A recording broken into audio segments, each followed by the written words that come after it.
And we're live. Good evening, everyone, or no one. Thanks for coming or not coming, whatever the hell is actually happening. I'm not paying attention. This is Casual AF, the gaming stream. So casual, 99% of the time, I don't start up a video game. We don't even talk about video games. Instead, we talk politics and pseudo fitness, old man fitness. Uh, I'm here with Craig Bragg. Hello. Craig, how are you? I am well. I'm well. Thank you for asking. And how are you doing? Living the dream, making a couple of changes to the workout schedule and all that. May as well put up the banner. And we were just before this discussing extreme cuts like 36 hard-boiled egg whites and a multivitamin and nothing else per day. Look, hey, I'm going to say this. Don't skip the yolks, man. No, I was talking about doing PSMF because before we went live, I showed Irving my abdominal area, and he was praising its progress. But I mentioned that I'd like to get below 18%. If I could do 15, 16%, I'd be much happier. But below 20% is my near term goal, and down to 18, then maybe 16, then maybe 15% body fat, so that where abs will one day be right now, you will be able to visibly see them. And I was talking about PSMF, which is protein. What is it called? Protein sparing modified fast, where basically you go down to like 800 calories a day, which is very low, and you do 1.2 to 1.5 kilograms or grams of protein per kilogram of body weight per day, next to nothing in terms of carbs and next to nothing in terms of fat. But I will say this, if you're going to eat eggs, there's so much good stuff in the yolk, it bears eating the yolks. Now they do have, that's where the fat is, but it also Yeah. has so much more in the way of like, leucine, a lot of other nutrients that, are really good for fat metabolism and for protein what do you call it, utilization in recovery and stuff like that. So Well, I mean, think about it. An egg yolk has literally everything required to turn a single cell into a chicken. that's right. So it's got to have some good stuff to help you grow, right? That just makes sense. I wonder if I can Fox, get I wonder if I can welcome. get ostrich eggs and just have one ostrich egg a day. Nano, what is this metric measurement shit? Y'all dealing drugs or something? Eh. So No, true. see, in Canada, we just give them away. That's Uh, right. And the harder they are, the poorer you have to be to get them. Oh, you're living on the street? Here, let me give you the shit that will kill a horse. Oh, you live in the suburbs? You can go and buy gummy cannabis at the fucking store for $6 a pop. they are dealing homosex to each other. No, Oh, we're not. I'm super straight. Asterisk. What are you drinking there? Is that just water? yeah, it's just water right now Oh, okay. I thought for I saw now. something in it. Looks like cloudy. Is that just the bottle? Yeah, super cold, so now it's touched the air and it's all sweaty. Okay. Yeah. Uh, I've made some minor adjustments to my workout, Yeah. not by actually changing the workout. I just thought, wait a minute, what if I go to the gym before work? So I wake up, coffee, breakfast, gym. Yeah. It's actually fucking fantastic. Yeah. The rest of my day is like so light and easy. Like nothing else is as hard as that. And even though I go apparently to the busiest Planet Fitness in the world, literally, right? Like for this tiny little Planet Fitness, that one location has 10,000 signed up members, Oh my more God. than any other location in Canada. Weird. And I show up in the morning. It's like 8 o'clock.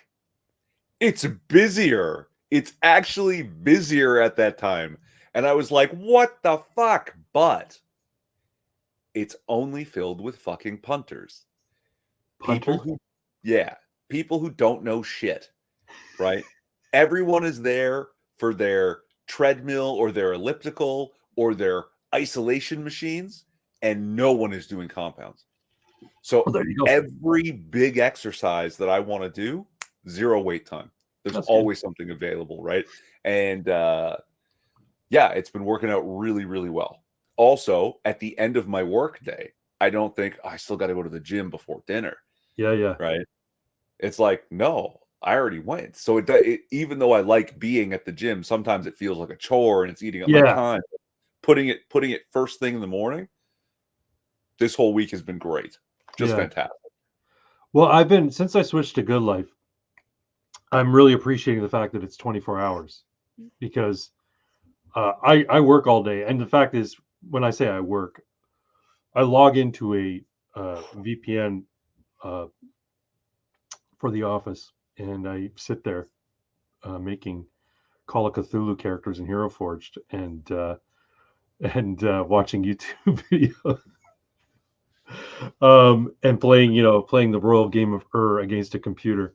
But my job, 7.5, 8 hours of logged in time, and after that, everything's mine. And the thing I'm thinking about is what time do I want to go to the gym today, right? And the fact that it's 24 hours now, I can go as late as 10 o'clock. And if I go as late as 10 o'clock, it's great. It's great for one thing. It's not very busy. It's bad for another. I come back at 11 and I can't go to bed right away. I got to unwind, which means I get to bed a little bit later, which means I don't get as much sleep. So I think what I'm going to try doing next week, because I'm 10 to 6, I'm going to try going in the morning before work.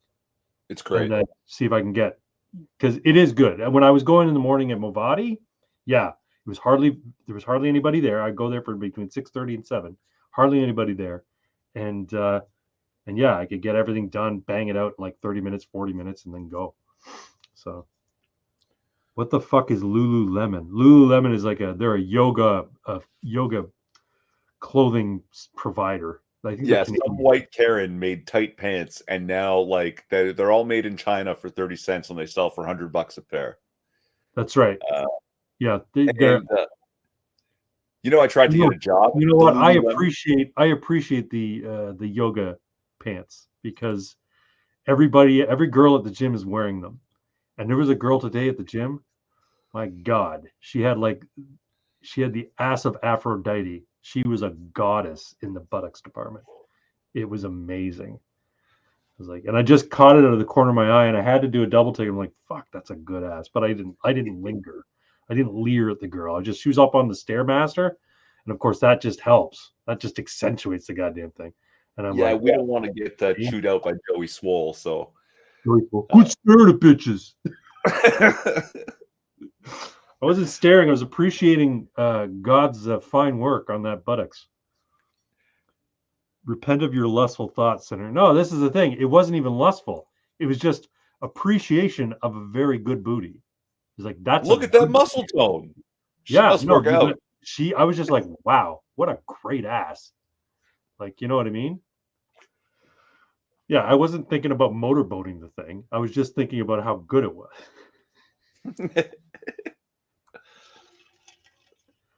But now I'm thinking about motorboating the thing. Stop coping and repent. Lululemon was invented by a dude in BC because he wanted women's ass to look good while they did yoga. I see. Then he's a hero. I was gonna try and get a job at a Lululemon warehouse, right, for shipping. Yeah.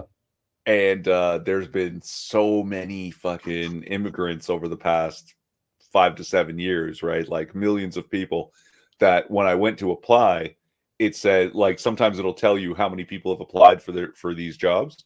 Yeah. Almost 20,000 applied for this position at a warehouse. And I was like, it doesn't matter if my resume is the best resume. They'll never see it. The odds of them seeing it is now 1 in 20,000. Well, so but you gotta think though. Back in the day, when they just get a stack of resumes and somebody's job was to go through each and one of them, right? that was probably the case where yours would just get lost in a pile of 20,000. But nowadays they've got systems, and a lot of them are AI based. It just says, okay, Yeah. here's all the resumes that have been scanned in or submitted by email or whatever. Go through them and find people with at least 3 years experience in a warehouse. And then the AI will eliminate, 10, 15,000 of them, right? Go in and find somebody with, minimum education, whatever, right? Someone who's bondable, Yeah. right? So, And then of course there's that other joke. I heard someone shared a story with, anytime I get a stack of fresh resumes on my desk to look through, I take half of them and throw them in the garbage. I don't want anyone that unlucky working for me. that's brutal. That reminds me of our whole my old high school computer science teacher, Mr. Ilton. Every week we had to do a review of the previous chapter, and what he meant by was review of the previous chapter. He wanted us to basically copy what was in that chapter, like paraphrase it, kind of thing, right? And put it into like sheets of paper stapled together, and then hand it to him. Everybody had to do one, and by the end of the week, and then when he went to go grade them, he would stand at the top of his stairs and he would throw them down the stairs. And the ones that made it to the bottom, the heaviest ones, would be in the A pile, and the ones that were near the top would be in the F pile. And then basically he would grade them accordingly. He would go through them, of course, but he would like basically say, okay, well, I know these ones are good because they put work in. I know these ones are shit because they didn't do anything. So I throw away LCVs with pronouns in the description of the person. Yeah, like that is apparently a thing now. That if you doing that, it's a clear indicator that you will not be an effective employee. Yeah. Right? Your focus is incorrect. It's very clearly not on the job. It's not on the task at hand. It's elsewhere. So there's no point in hiring you. You've already made it clear you don't care. Yeah. You not only that, we don't want boring people in the office. You're boring. This is the thing. I mentioned Call of Cthulhu. I've been on this kick recently. I really want to run a game of Call of Cthulhu. I have the 7th edition Keeper's book and Investigator's book, and I want to run a game. I talked to my local buddies who are playing online or RPG games, and I asked them, "Hey, do you think you and your friends would want to play some Call of Cthulhu?" And he's like, "Yeah, for sure." Anyway, I'm watching a lot of content, lots of actual plays, people playing Call of Cthulhu, online. 5 little windows of people, acting out their investigators. But I'm seeing a lot of people, they have their little window there on the screen, and then it has their pronouns in the corner. And I'm like, for fuck's sakes. Seriously. Now, Chaosium, the people who published the thing, they've embraced this so much so that the character sheets include pronouns, which is completely anachronistic. In the 1920s, if you were a dame, you were referred to as she or her. There was no fucking question, right? So why is it included in this character sheet? And I know why. It's to be inclusive. But I've been seeing all of these. So, for instance, I was watching this one. I'm like, oh, they're doing this. They're going to do an actual play of this adventure that I've heard about that I kind of want to run. I'm like, oh, I'm going to watch it. Okay, cool. Wouldn't you know it? There's a girl called Art with pronouns they, them. And Art has short hair and dresses in a more less feminine way. And I'm like, fuck it, I can't watch this. I cannot watch this. I cannot give time because I can't take it seriously because it pulls me out of the story. I cannot give credence to it. And this is my issue. Like, do we entertain these people?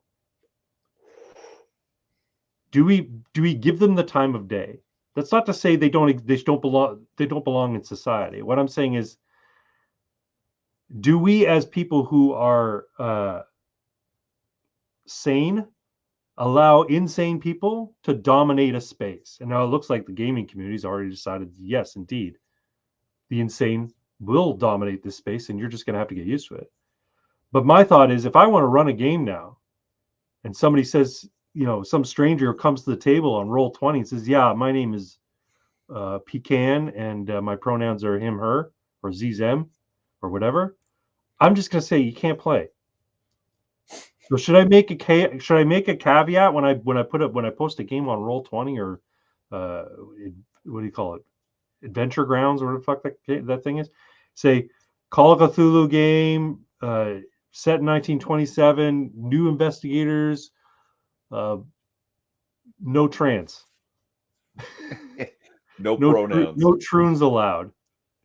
I'm reminded of that group chat where it's titled Dave's Barbecue. He's invited 20 people to the group chat, and he says, "Okay, everyone, you're invited to my barbecue. Before we get started, is there any vegetarians or vegans in the group?" And someone goes, "Melanie, yes, thanks for asking. I'm a vegan." Melanie removed from group. Yeah, I gotta find a way to stealthily do it, because the Pox says they'll ban your account if you say no trans allowed. What if I don't say no trans allowed? I just say cis only, cis het only. No. You got to create it using their rules, right? Like, this is a cis het isolation area to contain cis het foolishness and protect non-heteronormative people. Oh yeah, I'll say, look, we're bigots here, and we don't want our bigotry leaking out into your safe spaces. So only bigots are allowed in this game. We're allies by consciously protecting you from our microaggressions. Yeah. Yeah, okay, that's good. Well, that's how I'll do it. Mind you, I don't like playing with strangers. I want to play with people I know. So cishet and hot turf only. That's what I should put. I want to make a burner account just to do that and watch the fucking heads explode. Terry. Just say, no English cigarettes allowed. Hey, it's Terry Diomedes. Good to see you, buddy. That's awesome. No English cigarettes allowed. I read that in Terry's voice too. Oh, where were we? I don't know. We were talking about working out. We're supposed to be. Then I derailed it for Call of Cthulhu.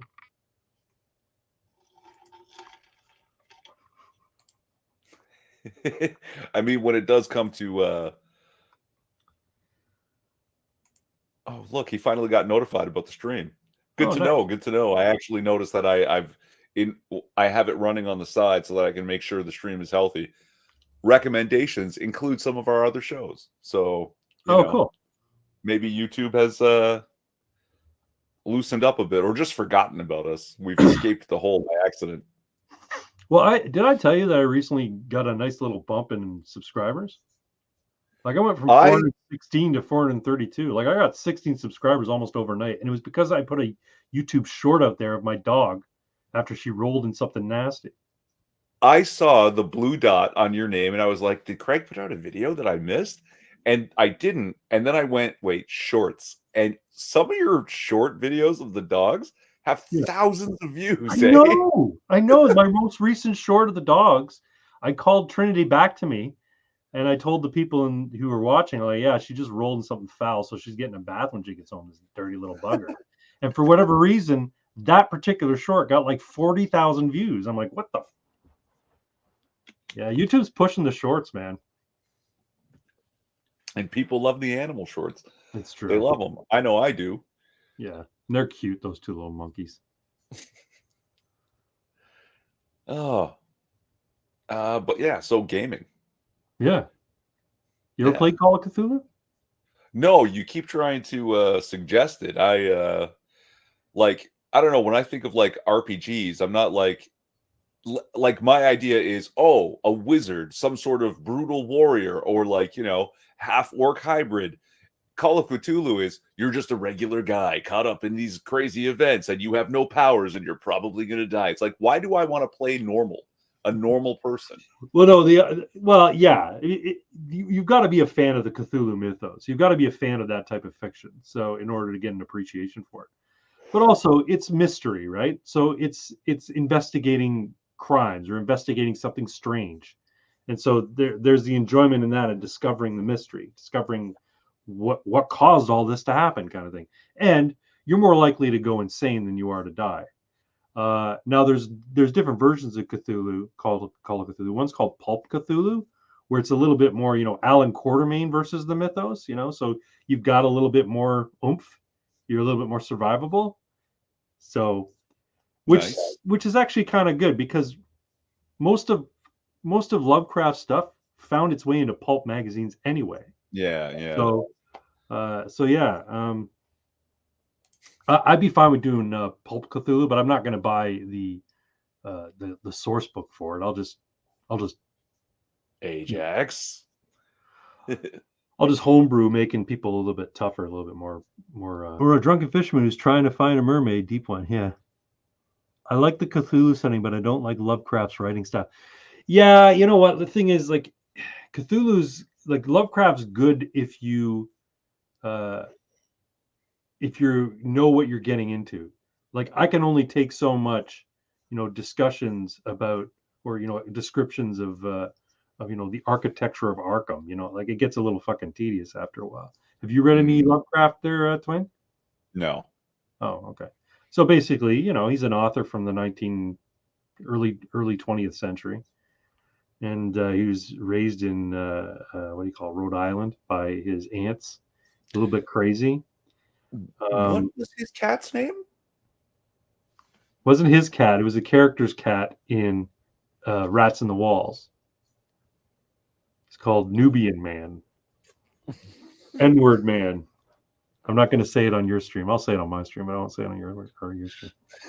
He was quite the xenophobe. He was quite the racist. He had very regressive points of view. But, like Enoch Powell, maybe one day he'll be proven right. Sorry. That was a little harsh. Not a lot of people invoke the name of Enoch Powell these days. Terry knows who Enoch Powell is.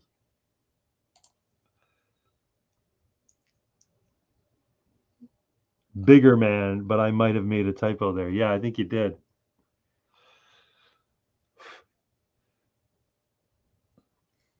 feel like ludicrous descriptions using obscure vocabulary. Yeah, exactly. Nan Reaper says, I used to run Macros RPG using the GURPS rules. Man mechs can really make combat last forever. Yeah. Yeah. For anyone who doesn't like Palladium and Rifts as a system, just go try fucking GURPS and come back, okay? Because, geez. I was in Guelph a couple weeks back, and we were at the local comic/game store, and I saw Rifts, the most recent edition of Rifts, on sale there, and I was like, maybe I'll buy it. And then I started flipping through it. I'm like, fuck, this is an ugly book. This is so ugly. Like, the page layouts are ugly. This font is ugly. The artwork is ugly. I'm like, no, I can't drop that. Hey, don't knock Kevin Long. The artwork's fucking terrible. Ugh. But yeah, it is what it is. People love it, I like the Cthulhu system, and Chaosium came out with like a generic, like a genre list system based on the Cthulhu system, because it's all percentiles. Roll under your skill level. That's it. Yeah. So you 60% brawl, roll under 60 and you hit. Yeah, but I mean, like, still, in Rifts, it's like, I know, I'm a cybernetic knight with, like, powered armor and a glowing sword made of light powered by my mind. Yeah. Or in Cthulhu, I'm Professor James Novak, historian with a background in Zoroastrian mythology. Oh no, I've lost my mind. Well, here's the thing. In the Call of Cthulhu game, it's more of a collaborative storytelling thing, and everybody who's playing is sort of on the same page of the type of story that they're going to tell. They want to survive, but they're fully on board with the idea that they might die. They're also fully on board with the idea that they might go insane. It's not the conclusion. It's not getting loot at the end that you're aiming for. It's finishing with a good story with a hell of a death or a hell of a last scene where you went absolutely stark raving mad. The idea is the enjoyment, it comes from crafting that narrative together. The enjoyment comes from there's no possible way to actually win. There is a possible way to actually win. You stop the cultists' ritual from summoning Yarlathotep, and you walk away with a little bit more, mythos knowledge. So the next time you face something terrible and otherworldly, you're a little bit more able to deal with it.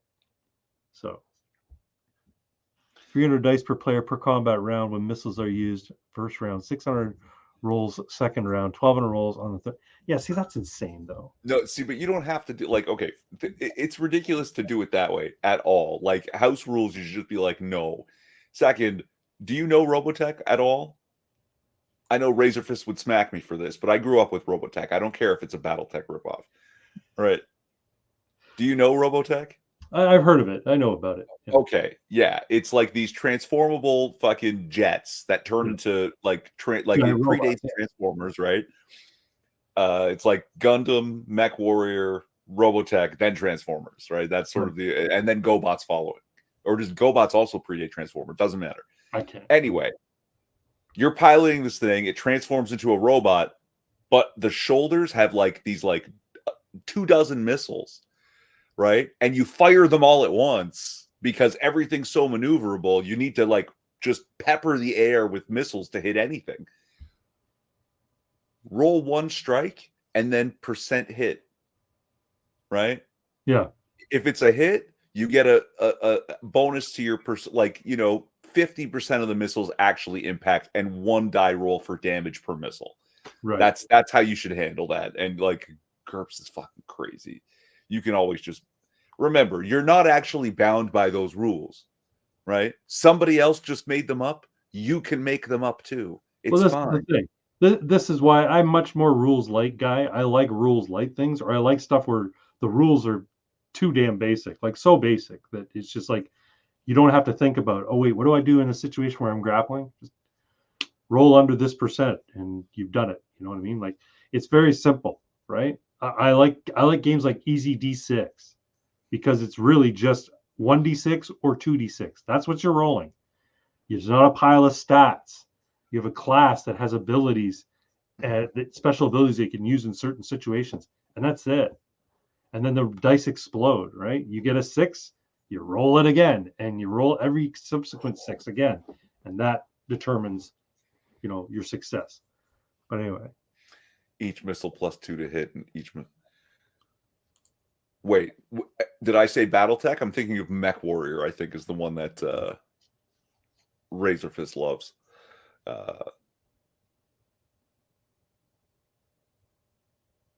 Yeah, see, I can't get too into the nitty gritty of like weapons and shit like that. That's the thing that really kind of bothered me. Well, it didn't really bother me so much. It's just I find it kind of extraneous. Things like Shadowrun, where they've got a million different types of firearms and they've got a million different types of cyberware. That's cool for the people who like to crunch those numbers and like to dial in the their very specific vision of what their character can do. But I'm much more into the idea of you've got a concept for a character, and then what fits into that concept is reasonable for you to have in this adventure. It doesn't mean that you've got a Batman utility belt where you can pull it out. But let's say you make, so for instance, I watched a video. Guy's concept was he was a cameraman. It was set in the modern times. He was a cameraman for this like shitty little tabloid television program, right?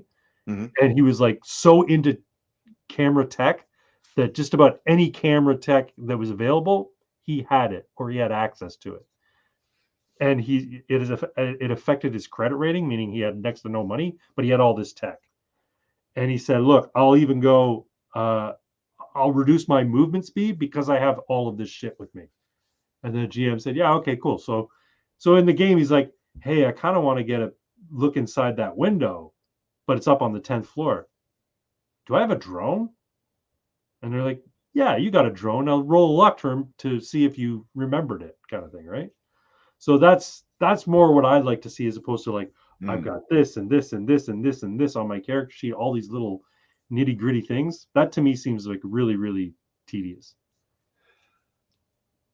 tell me you're a lazy tabletop player without telling me you're a lazy tabletop player. No, Well, look. look, I heard it. I'm generally the GM, so anything that saves me time and saves me energy, yes, absolutely. I'm lazy in general, Pox. So I heard it this way, right? Especially for things that are like percent chance and like under your skill. When the dice are being rolled, everybody should stop and be on the edge of their seat. If you're rolling dice constantly to solve problems over and over again, the dice rolling just becomes tedious, right? When somebody says, I'm going to do this, you should roll the dice once and it should determine an outcome, not like, and people should be like, oh shit, is it going to work? Like, is this going to happen? right, yeah. They should be excited when the dice roll. And if you have to do it, yes, 600 times for a combat round, it gets fucking retarded. That's where Shadowrun really bothered me because it's fucking piles of D6s. I'm like, why? Why are we rolling all these goddamn dice? It just seems like a total pain in the ass, you know? So yeah, I like percentile systems. I think they're just the best personally. I like D20. I like D6s. Those are like something where you got 1D6 or 2D6s is perfect for me. A good character is like a high performance vehicle. It has to be fine tuned meticulously. I to a degree, Yeah, I agree, right? But also to fine tune it, you have to test run it, right? Which is why I like the Palladium system, right? Because like when you pick a character class, you get some set skills that just come. yeah. But then you have a group called like secondary skills or other skills. When I play the game, I don't like to pick them first. I don't like when people pick them first. You pick them on the fly. Like, okay, we're trapped out in the woods, and does we need to build a fire? Well, does anybody have any like wilderness skills or outdoorsman skills? Oh, guess what? Yeah. Let's say I was like that. That'll be my secondary skill. Is I Right. can build a campfire and set up a camp, right? Right. And that's where concept comes in place. So if you say the concept for my character is he's a park ranger, well, obviously he's going to know everything there is to do about, surviving the wilderness, tracking animals, that kind of thing. Like he works at one of the national parks as a ranger. But if he's Professor James Novak, professor like Professor of historian with a linguistics. background in Zoroastrianism, he's not going to know how to build a fire. It's No, he's probably not. reasonable that he might. No, he's not. But when he goes through the woods and he finds that old ancient Indian burial ground and it's showing some runes that don't have any history in Shawnee folklore, why are these crazy runes that look, strangely aquatic on these rocks in Shawnee territory? He'll know what they mean and he'll know why it's there. And he'll be like, I understand this because I'm a linguist. And I know that if we don't do something about these rocks, then somebody's going to summon, Nuarlalotep or whatever. D4s can be used as caltrops in a pinch. Yes, they can. Can confirm stepping on a D4 is worse than stepping on a Lego. Oh, sure. Yeah. But also, geez, we never talk video games. The Robotech video game for the PS2 was fucking phenomenal. Yeah. Right. The machines moved exactly like you expected they would. The maneuverability was fantastic. And they used that old cell shading style to make it look like a cartoon. Mm-hmm. Right. So it looked like what you remembered watching as a kid. And it just played. It was just so much fun to play. That's cool. Yeah. Yeah. So long story short, I want to run a Call of Cthulhu game. Pox said he's interested in playing. So if I do something online, then maybe Pox, maybe you want to play too. You could play, you don't have to play a professor.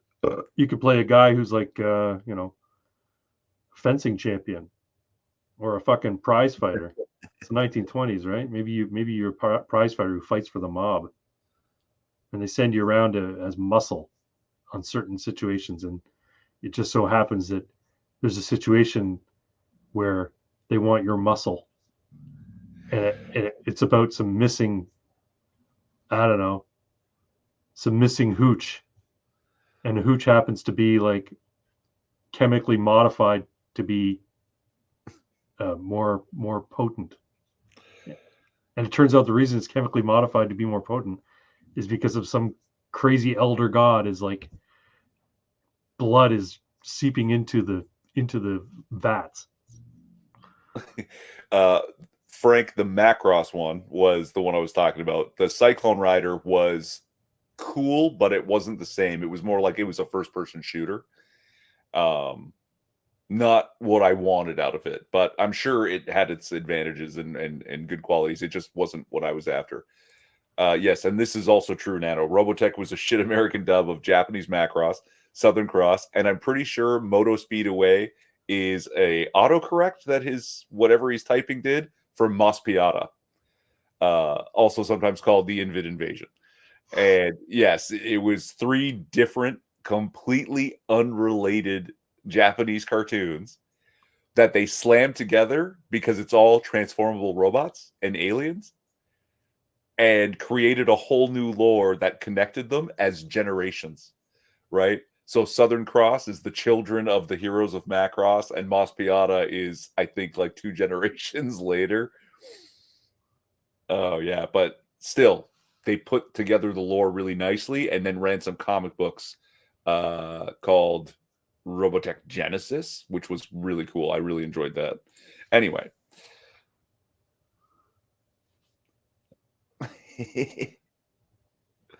Should we move on? Sure, let's do it. It's your stream. You decide the agenda. Auslander Raus. I've been waiting to use this. I was like, have you heard about this thing going on in No. Germany? No. Yeah, that they're changing the lyrics to certain pop dance tunes, right? It's like Ausländer raus, Ausländer raus, Deutschland den Deutschen, Ausländer raus, which means like Outlanders Germany. leave. Yeah, like Germany's for Germans. Germany for Germans, foreigner out. But here in Canada, we can now say this. Fucking foreigners, get out of our elections. Stop meddling with our fucking MPs. Because, oh my God, what the fuck? What the did you notice how much fucking news there is about a single or a handful of Israeli hostages being released? Oh yeah. There is so much shit going on. It's like, great, you got 4. You told me, shut up, let's move on. Hunter Biden is on trial. There is proven foreign interference in Canadian elections. Yeah. If we're hearing about it now, it hasn't been going on for 7 or 8 years. It's been going on for 20. Right. Right? CSIS was trying to warn us about this for a long fucking time. Right. And now the Liberal Party won't release any of the information, won't release the documents, won't release the names, is actively moving to block this stuff. And what the hell does the Liberal MP say when they're demanding, when the opposition is demanding it in Parliament? Boo-hoo. Get over it. Fucking cunt. Seriously. I am so sick of the arrogance of these people who supposedly are our leaders.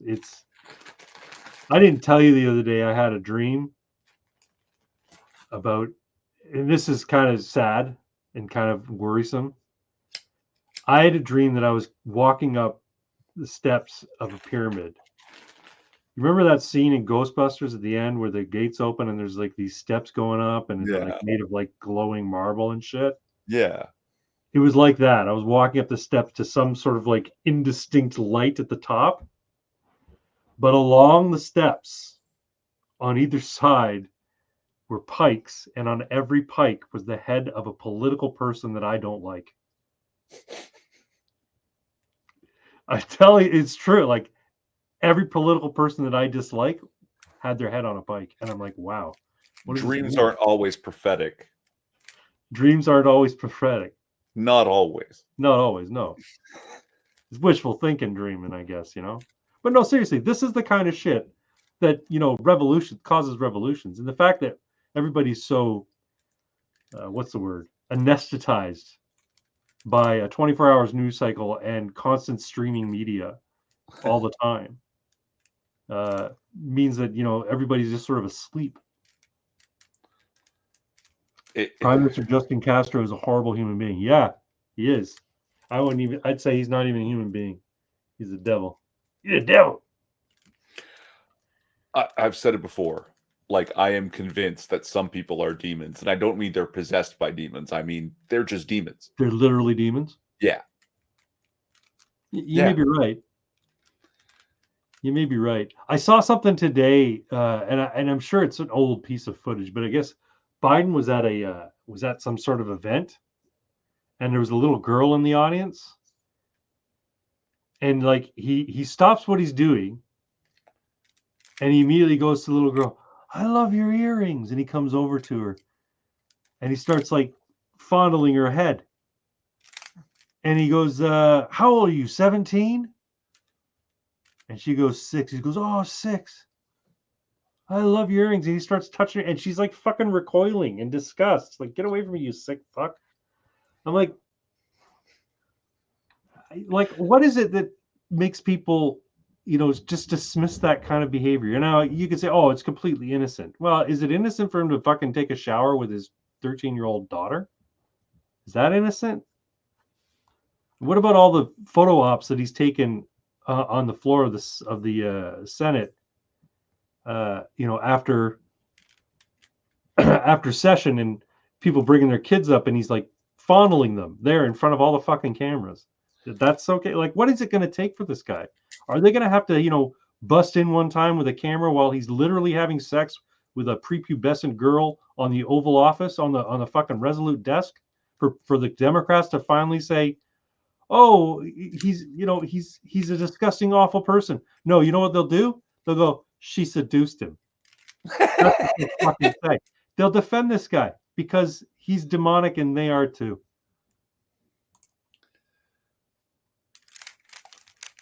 Yeah, he's a piece of garbage. I sound like Robert De Niro when I talk about Biden, but I had a thing against Clinton back in the day.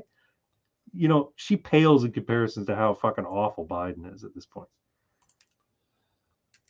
Hey, Costin. Good to see you. Well, I mean, they let the old man take a fucking shit on stage, and they don't even do anything about it. Like, I know, right? Like, there's not a lot else that could have been happening at that moment. Well, like he leans forward about 30 degrees, winces, and then straightens up. Well, here's the thing: they cut that particular thing. They cut, right? So the full footage is him about to sit down, but they're still making announcements. He's like, "Am I supposed to sit down?" So the narrative is he was stuck between, like, should I sit down or should I stay standing up? Should I sit? Well, if you don't know, then fucking straighten up. You don't fucking sit there and hover in that half squatting, toddler shitting position for fucking 15 seconds. And then, you see Jill Biden standing there, and she goes like this, like she's covered her mouth, like, oh my god, he's shitting. And then Macron gets like a fucking stinky eye face, like, like, and then and here's the thing: immediately after, right, him and Macron are supposed to go and greet the veterans who were present. He doesn't. He gets up and he fucking leaves with Jill, which leads you to believe that, yeah, he shot himself. But who knows? And it was terribly uncomfortable. Yeah. I mean, those grampers only have so much space, Oh. You're almost done. You got a couple sides there done. I only know one way to do it. Okay. But it works. You know how I do it? I break it apart and then I reassemble it. His wife is actually a man. His wife's a man, eh? I think she's a man. But who knows? Ausländer raus. So is Germany? Are they? Is the second coming of Adolf Hitler imminent? I should say. Well, I mean, they've been calling the AfD Nazis for the whole time, and they're like, what are they? The second largest party in parliament now, and they're trying to find a way to ban them. They have like a fifth of the seats in German parliament, right? Yeah. And if you look at what happened in the 30s, it was like they went from 1% of votes to 20% of votes to 80 something percent of votes in just a couple of Right. elections. Right. Well, Geert So Wilders, right? Geert Wilders has finally achieved prominence in where's he? Denmark, Norway? yeah, I think so. Yeah, that sounds right. Yeah. He for the longest time he was persona non grata. Everybody said, "Oh, he's like, he's a white nationalist. He's, a xenophobe, blah blah blah." But finally, people are going, "Yeah, and he's not fucking wrong." It's like I say to my English buddy, I said, "Enoch Powell was right," And my English buddy, who's like a total normie, vegetarian, he's like, "Oh, you can't say that." Like he was right though. You guys excoriated him, but he was right.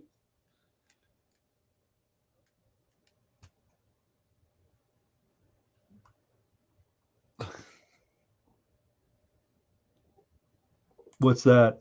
What's the book? Shadowrun. Oh, Shadowrun, the current edition?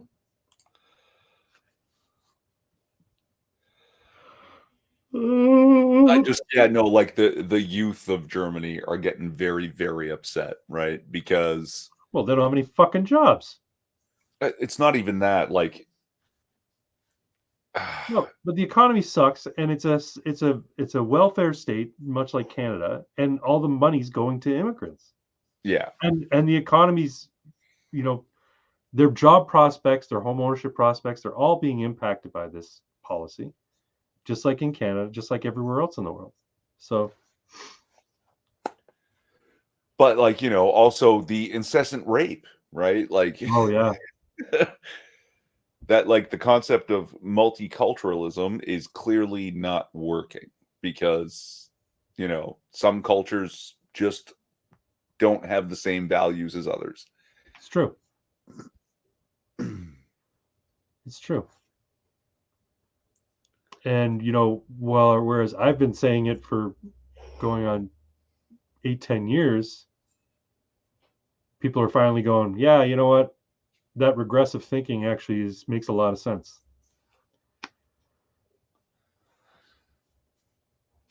Like if you're not allowed to say, hey, maybe there shouldn't be entire parades of homos waggling their dicks at children, right? Then you're eventually going to get met with a much stronger resistance, being cover your hair, whore, or you deserve to be raped. Which is, what's going to happen when you start bringing in people from cultures where if women don't cover their hair, they're whores and deserve to be raped, right? So you've got to be kind of careful, right? Like there are acceptable ranges, Right. Right. But that's the thing, they hold that to their people's standards, right? Because you don't see militant Muslims, storming pride parades and beating up homosexual men with their dicks hanging out. They don't care because that's not their culture. It's when their wives and their daughters start to get affected by our culture that they start to act out.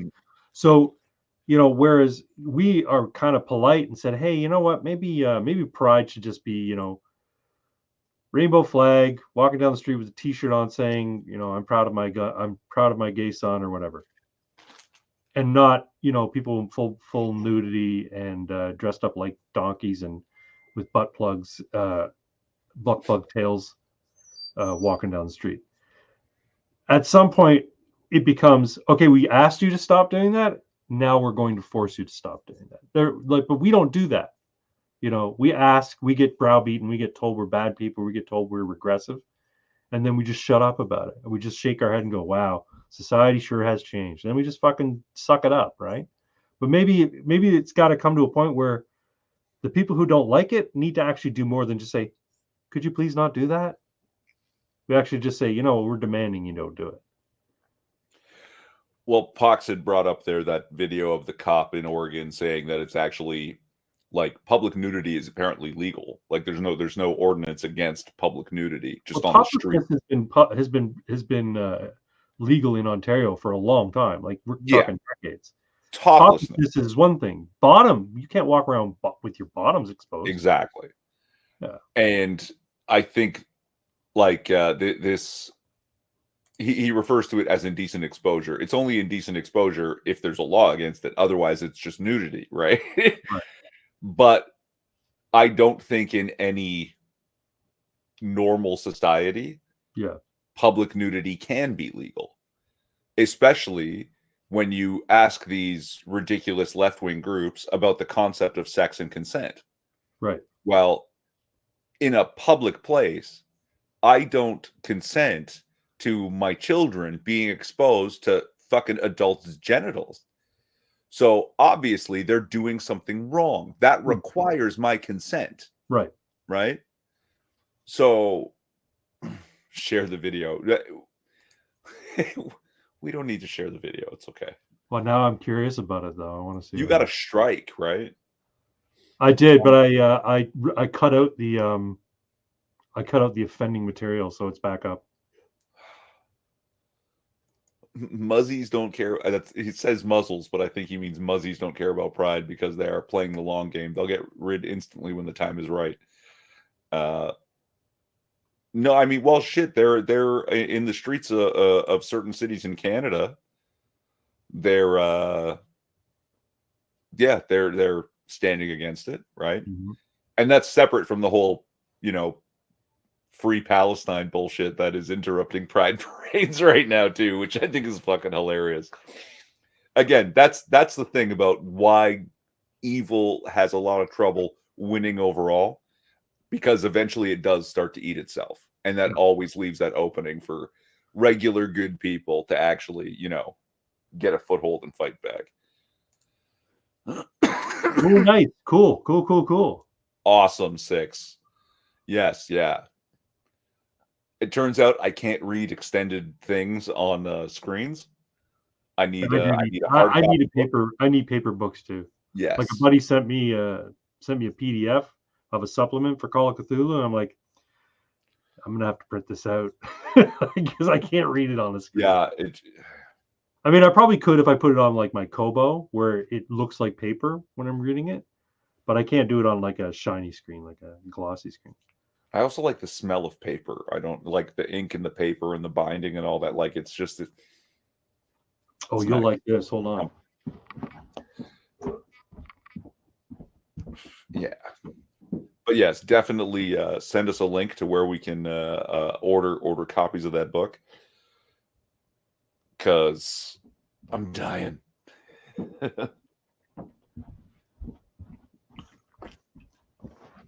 Craig, what do you have for us? The Call of Cthulhu Keeper's Handbook. Hardcover.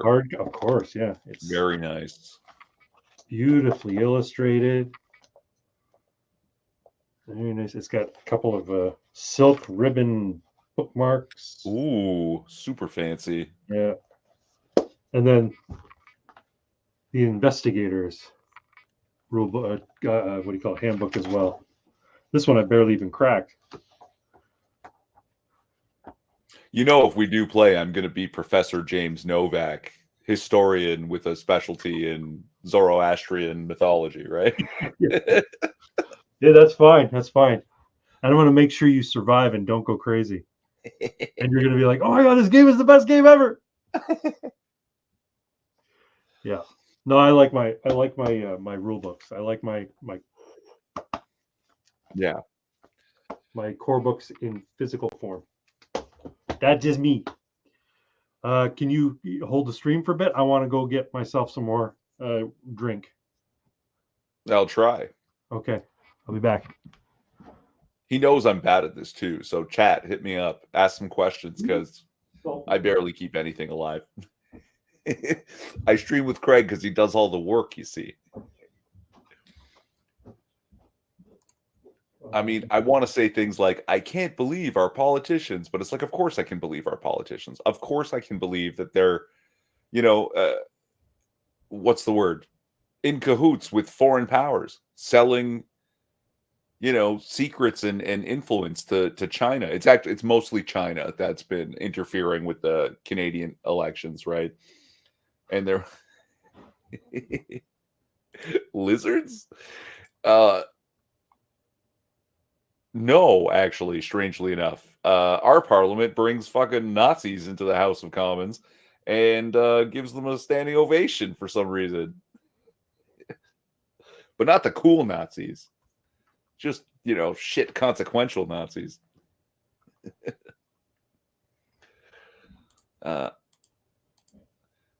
What does he say here? If I'm going to play Call of Cthulhu, I'm going to be John Richards, the gumshoe who has problems and does cocaine about them. Nice. Nice. That'll create a very interesting dynamic between John Richards and Detective Richards and Professor Novak. I already want to watch this show.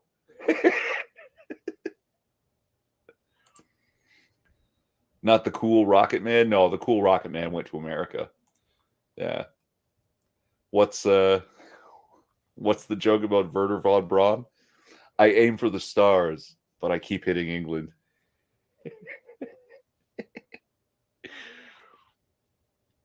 Oh. And yet Elon Musk is doing some excellent SpaceX work, apparently, even though space don't real. So, no, I don't believe that. I'm not a flat earther who believes the dome. I'm definitely, yeah. Earth is round. Sun is a star. Get over it. Boo-hoo. Get over it. I still think that's just mind-boggling to me that someone would say this in Parliament.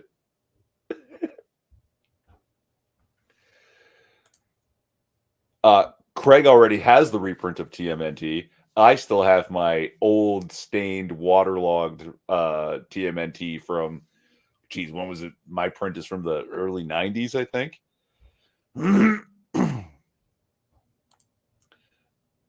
YouTube censored Terry?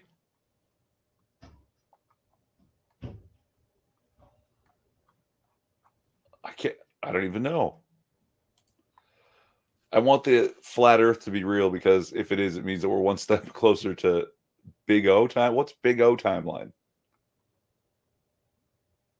I don't understand what that means. I've never heard that.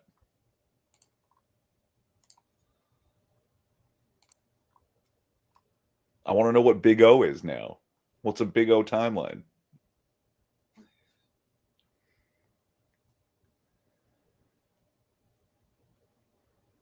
I've never seen Big O, no.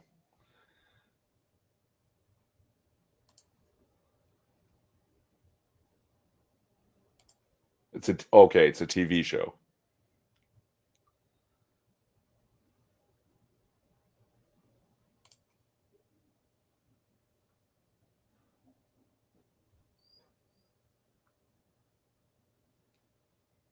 A good thing on Twitter a while back.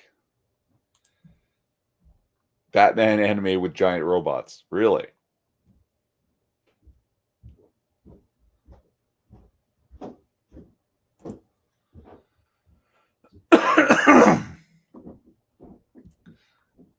Oh, shit. I'm back. So some politician died and they posted a picture of him asking Death, was I a good politician? Death replied, no, but you are now. So true. Mech suit Batman when? Oh, they already did that in the fucking Superman versus Batman movie, and it was garbage.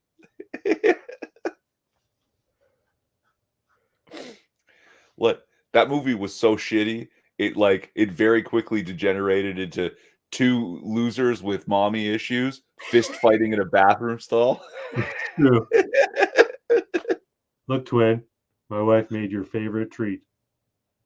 Bread. Oh, banana bread, eh? Banana bread. I can't stand it. I know you hate banana bread. I have to track the calories though, so bear with me. The comic Batman mech was better.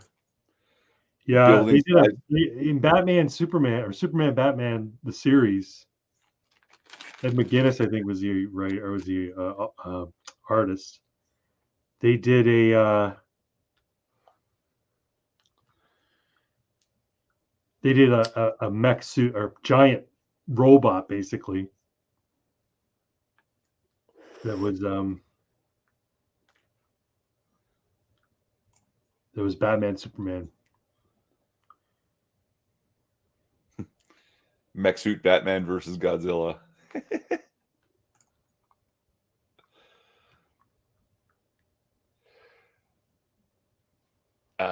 In the Superman Batman, you're talking about a cartoon? The comic book. Okay, because I have the arc, like a graphic novel, that they reintroduced Supergirl. Because DC had gotten so fucked up and so weird that even after the New 52, they just sort of forgot Supergirl existed. And they're like, oh yeah, we can bring her back. So, and it's actually really You think good. it was weird? You think it was weird then? You should see it now. It's very fucking weird now. But it's not so weird as much as it is gay. Oh yeah, I heard about that. The That they got DC in universe trouble is about very it. fucking gay at this point. Very gay. Yeah. What is Superman's son or something is Yeah, Connell's gay. Yeah. Just because.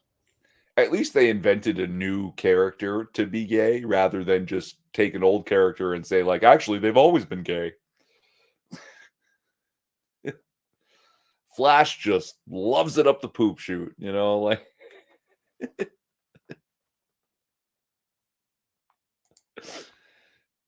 Elon, don't get ahead of yourself. He's working on it. This whole SpaceX endeavor is to practice the tech and make the money to build a fucking mech suit. You know that it is. You know that he's doing that. He is dedicating cycles to a mech suit in the back of his mind. Lewis Lane was actually a troon the whole time.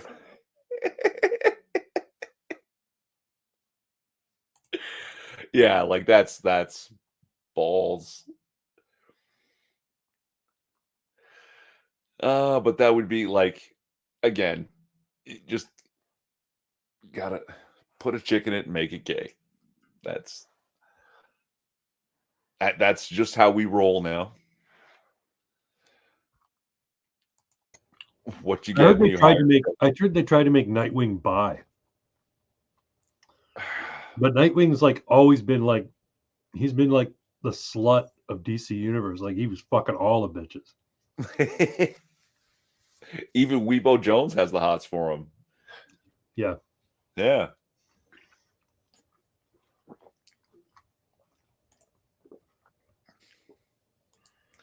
Yeah, South Park was dead on with the Panderverse. Yeah. He so was. Yeah, like We can't pander any harder. We pandered too much.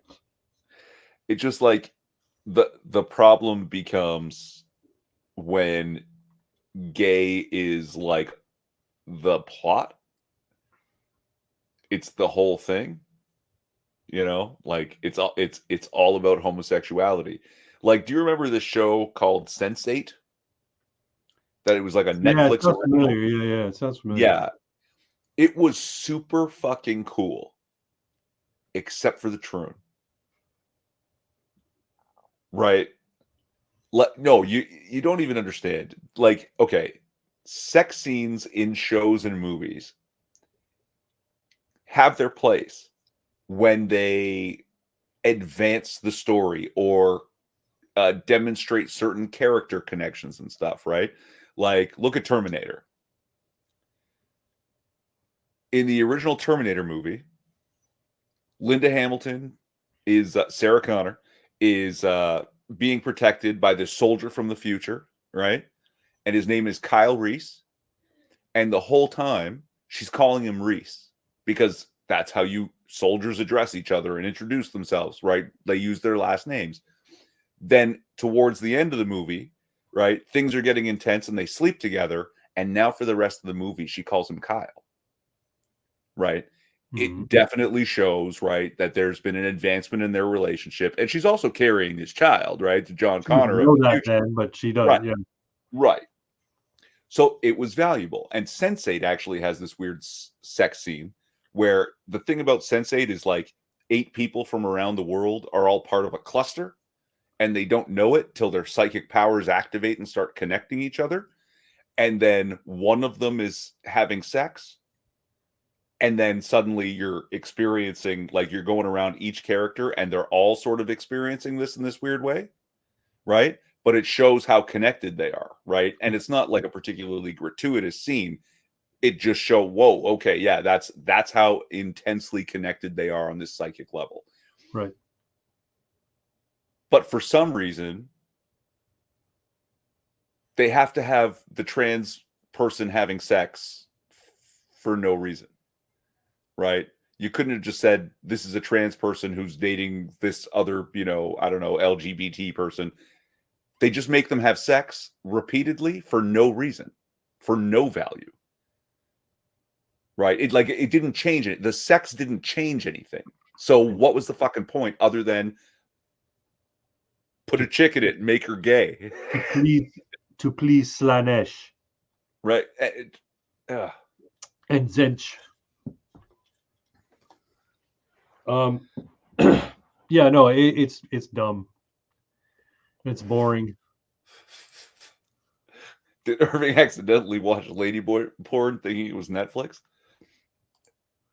Accidentally.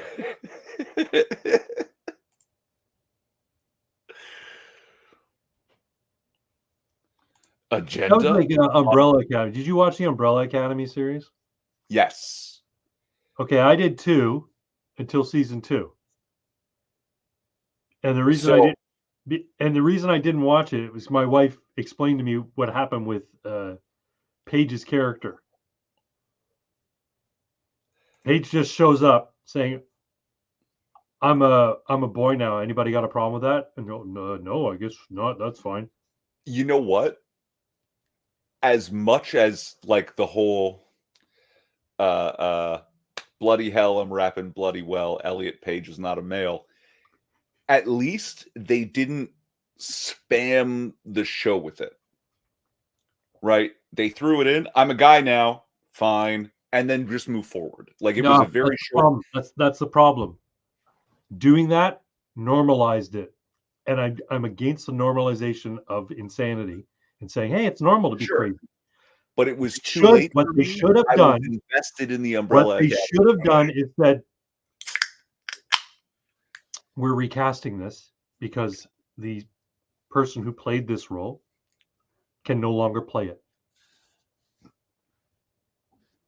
And that's it. And just recast it. Let her realize that there are consequences to her actions. And those consequences aren't, you're so brave and wonderful that we're going to completely alter this piece of fiction to suit your coming out as a woman who chopped her tits, a boring woman who chopped her tits off. I imagine there was a lot of like, well, contract, it's too fucking late. Like contracts are broken all the fucking time. I know, but and besides, if anything, they could just sue her and say, look, she made a drastic change to herself that made her ineligible to play the role. So if anything, she broke her fucking contract.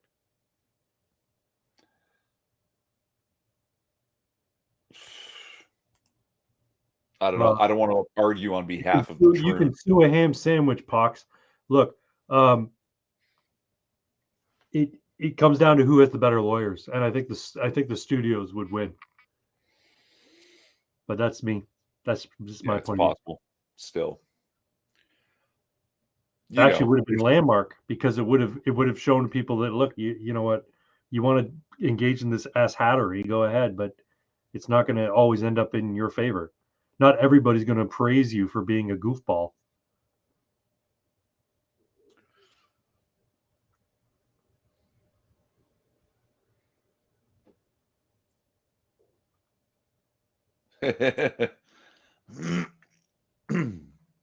Until it went to California in front of a white woman judge. Yeah, look, I don't know. I was too invested to not watch it, right? Like, so it's like, fine, just fucking, and I could mostly ignore it. You're Well, right about like the normalization, you know, it's the same but reason why I can't watch these Call of Cthulhu actual plays. As soon as they got a tranny up there going, my name's Art, and my pronouns are they, them, and I'll be playing Patrick Fitzgerald tonight. His pronouns are he, him. Okay, so long as you know you're play acting. what's that? Dean Cain was tweeting, "You're not a woman, right? You were never a woman." Someone responds, "Yeah, and you were never Superman." He says, "That's right. I was pretending." Good on Dean Cain. Oh.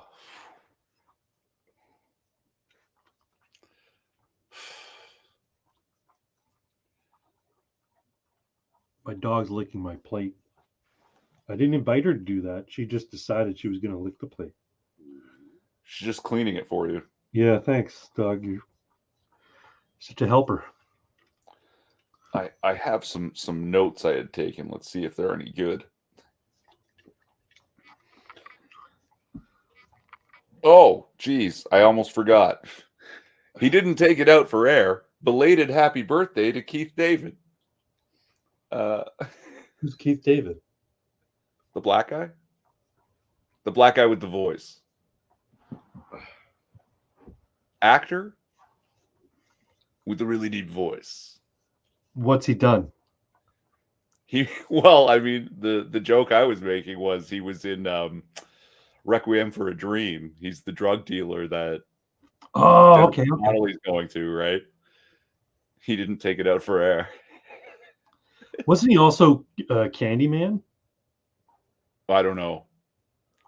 The original Candyman? I thought it was the original. Sounds like a horror movie. It was a horror movie, yeah.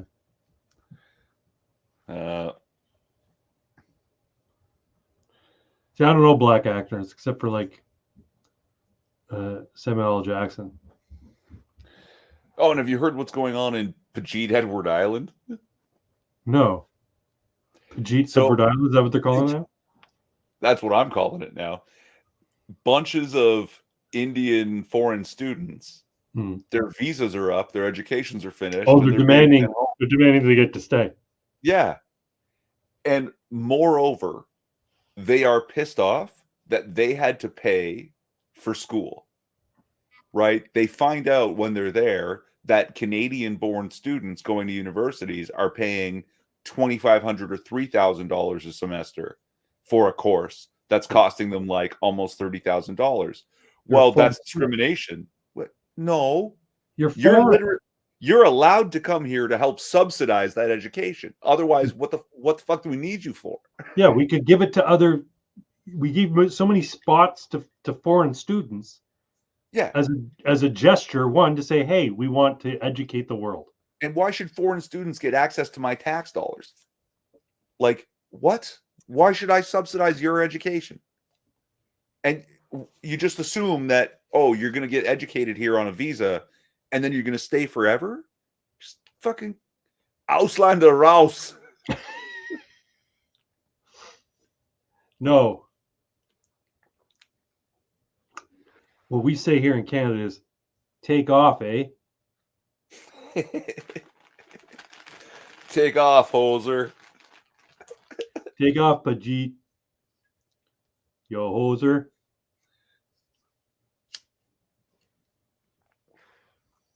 You know what's going to happen? It ain't going to be long. They're going to have a curry glazed donut. Actually, that sounds delicious. It does actually sound pretty good.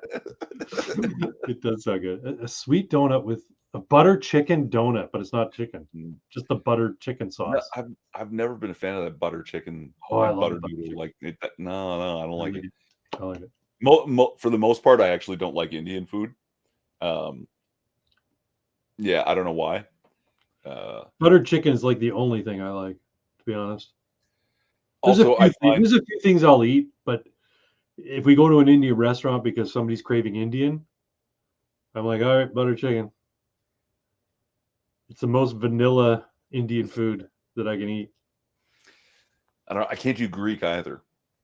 Really? I like Greek food, except I'm not a big fan of lamb. So my go-to is moussaka.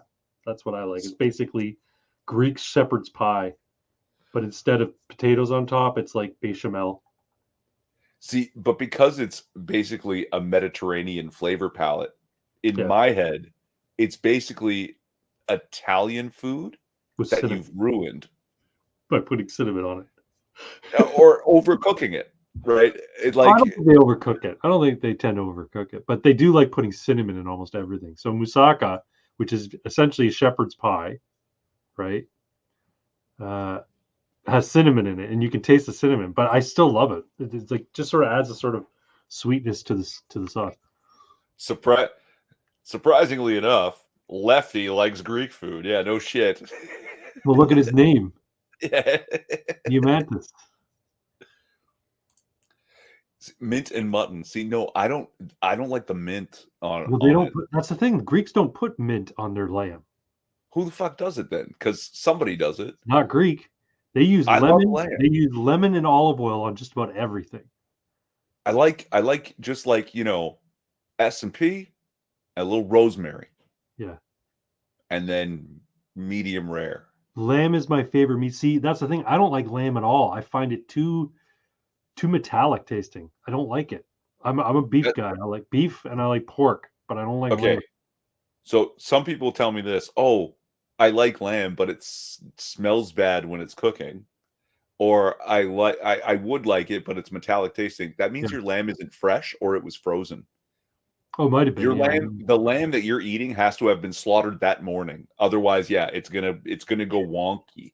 So Well, then give me fucking cow because I know that they can. Cow can taste yeah, no, fresh. yeah, but it doesn't. It's actually aged. Yeah. It's aged really long, and that's how you get. But you can't. Lamb has to be Or it's like farm to table, right? injected with oxygen to keep it red.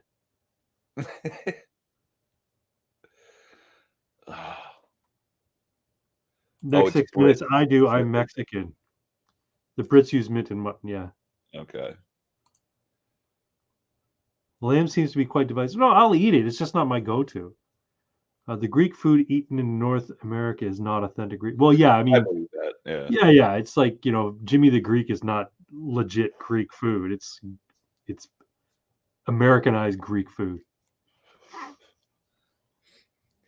Slaughtered that. Let me just stroll over to the shepherd. Yes, in Exactly. some places it can be more difficult to find than others.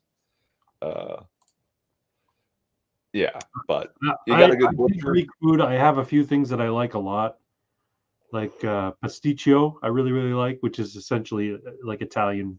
It's like a baked pasta dish. And then I like moussaka.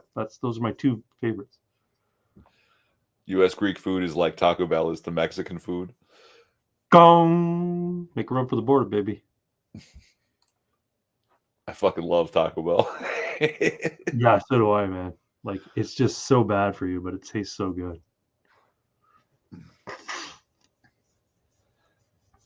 Are you a soft taco or a hard taco guy? Both. Got to have a mix. I like soft tacos. I just find they're easier to eat. Yeah, but the crunch, man. The crunch.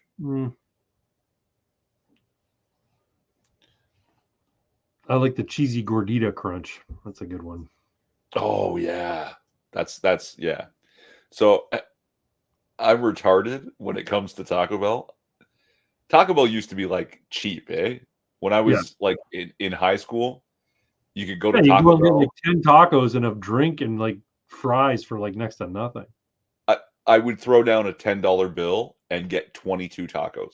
Yeah. Right. And I'd eat them all. That's like White Castle. You go to White Castle, you can get a pile of fucking sliders for next to nothing. But those sliders are so fucking terrible. I feel like shit after I eat them.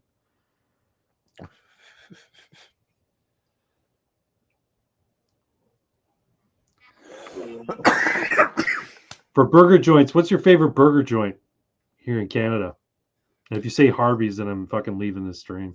Harvey's is okay. I mean, No, it's not. It's garbage. And the problem is that it is the Canadian burger chain. And Yeah, it's I fucking guess. awful. Yeah. I mean, I don't know. It depends on my mood, right? If I want to say Apache Burger, right? But the burger's not. Yeah, it's not a chain. There's one location Oh, okay. on Dundas, and it's like a Toronto staple. It's featured on like when they show when they show like what do they call that, like montages of Toronto before they do the news. Yeah. Apache Burger is almost in every one of them. Oh, okay. Yeah, Is it run by actual Apaches? no. Oh, why is it called Apache? I'm surprised it hasn't been canceled. For joints, for like chains, my favorite is Five Guys, I think. I've never been. Oh, No. Five Guys is so good, man. Like, yeah, no, it depends on my mood. I'll go for a Burger King burger or Wendy's burger. I avoid McDonald's. See, I don't consider, well, I guess Five Guys is technically fast food because it is, you order it, you take it out. You don't sit down and get a waitress or anything. But I think it's high end in terms of takeout. If I'm going to one of like the international chains, I like Wendy's over McDonald's for the burgers. Yeah. I like McDonald's for the fries, and Burger King's up there too for their burgers. But I think Wendy's is my favorite. Indigi Burger. Indigi Burger. Made with real indigenous. But it's the onion rings. You go to Apache for the onion rings. Yeah. Yeah, baby. That's the thing. That's what I like about A&W. They have good onion rings. See, no, after Apache Burger, I can't eat those. Like, I can't eat the Burger King onion rings either. No, Burger King onion rings are fucking terrible. But oh yeah, A&W rings are pretty good. The burgers are great.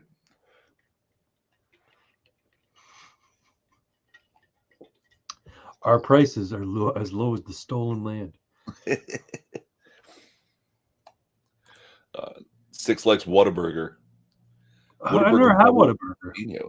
I don't know if we have it here. I don't know if we do or not. Although when I'm traveling in the U.S. and I'm in a state that offers it, I have to go to Steak and Shake. Steak and Shake's fucking amazing. I love Steak and Shake. I love their what do you call it? Their patty melts. Damn, they're good. You know what a patty melt is, right? Just you melt cheese directly on the patty, right? No, it's a grilled cheese with a burger patty in it, essentially. Oh. It's so good. Okay. Yeah. Sure. I think we just call that a burger. Well, no, but burger's on a bun. I do patty like melt. Patty melt is basically so what you do with the way I make a patty melt is I cook the patty in a pan with onions and either broth or water, and then the juices and everything absorb, and the onions cooking, they get this awesome flavor. Then you cook the grilled cheese in the same pan. You drain out a lot of that liquid, but you keep it so that you can dip it later, and then you put the burger in the grilled cheese as you're making it, and then you serve it with the juice on the side. I've never had Culver's Grater, Ajax. I'll do something similar to what you described, but with bacon and egg grease. So I'll make bacon and eggs, and throw the and you can use butter. Yeah, but if you're clever, you smear the bread with mayo and throw that down in the fryer. Yeah, crisps it up nice. Yeah.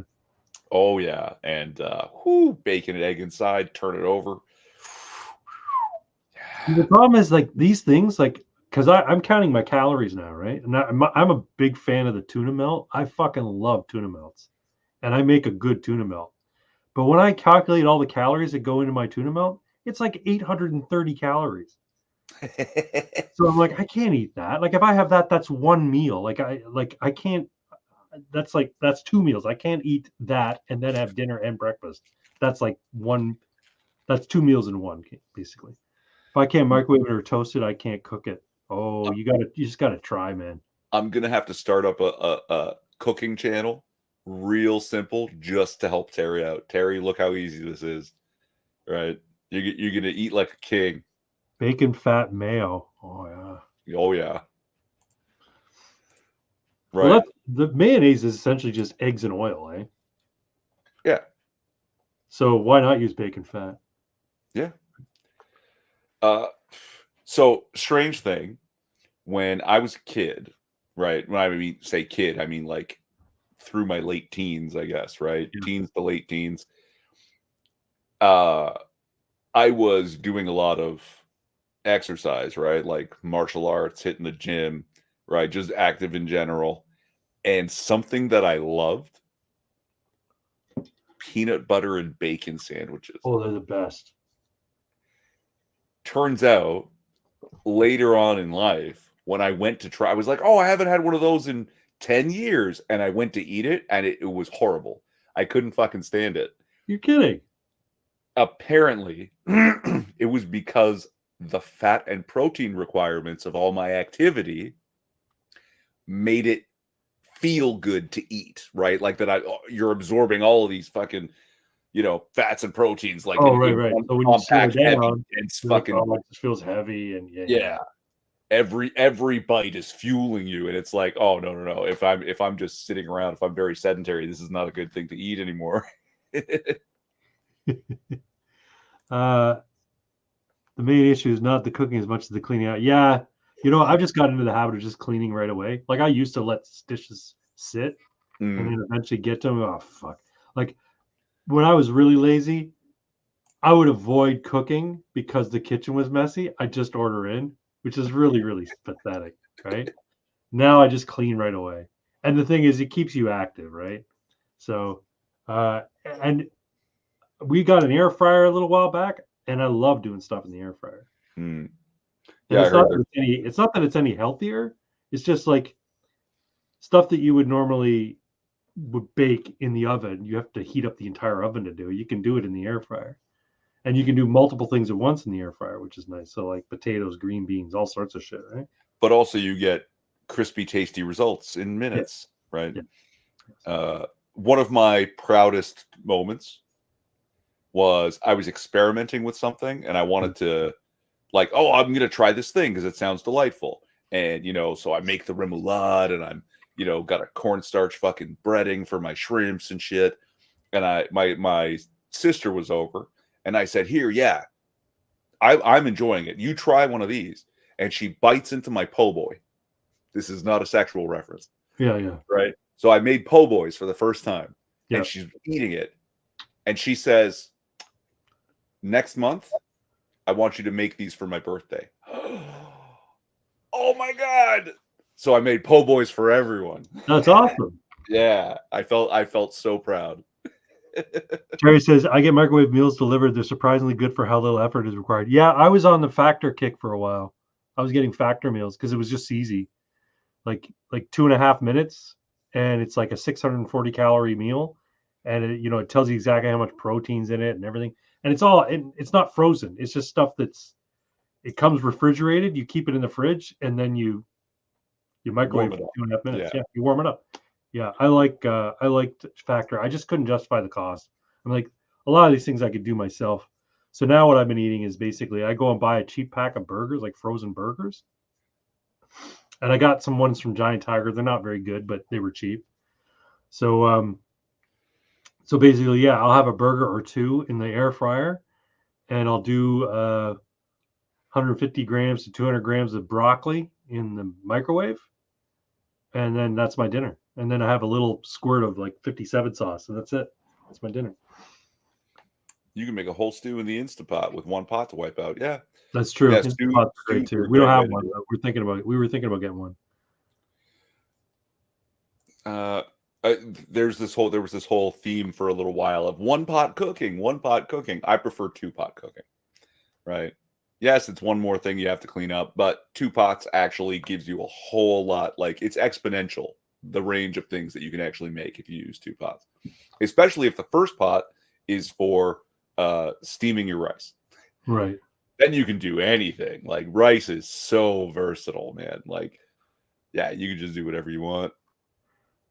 Just Oh, eat Terry's bacon in and eggs. Australia. I That's forgot he was in good, Australia. man. Just eat bacon and eggs 3 times a day like a man. I eat 6 eggs every day for breakfast.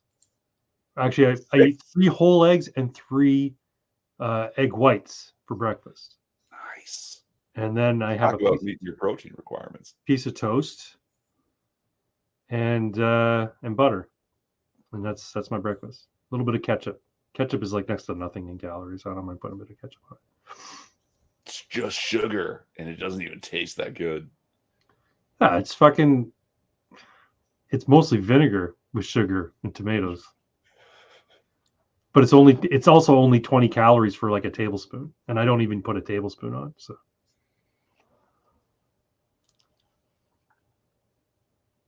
See, I'm lucky because I like spicy. So I could eat, steamed rice and boiled broccoli and chicken forever because I can just put different hot sauce on it. And, you know, it's fine. See, I'm not a big rice does not light my fire, as they say. I'm not a big fan of rice. I find it flavorless. I don't mind it as an understarch for like a stir fry because then it takes up all the flavors of the stir fry. That's fine. But when I'm eating more anglicized food, if I'm going to have a starch, it's going to be potatoes. That's just my thing. I prefer potatoes. Okay, check this out. You steam your rice on the side and you let it rest.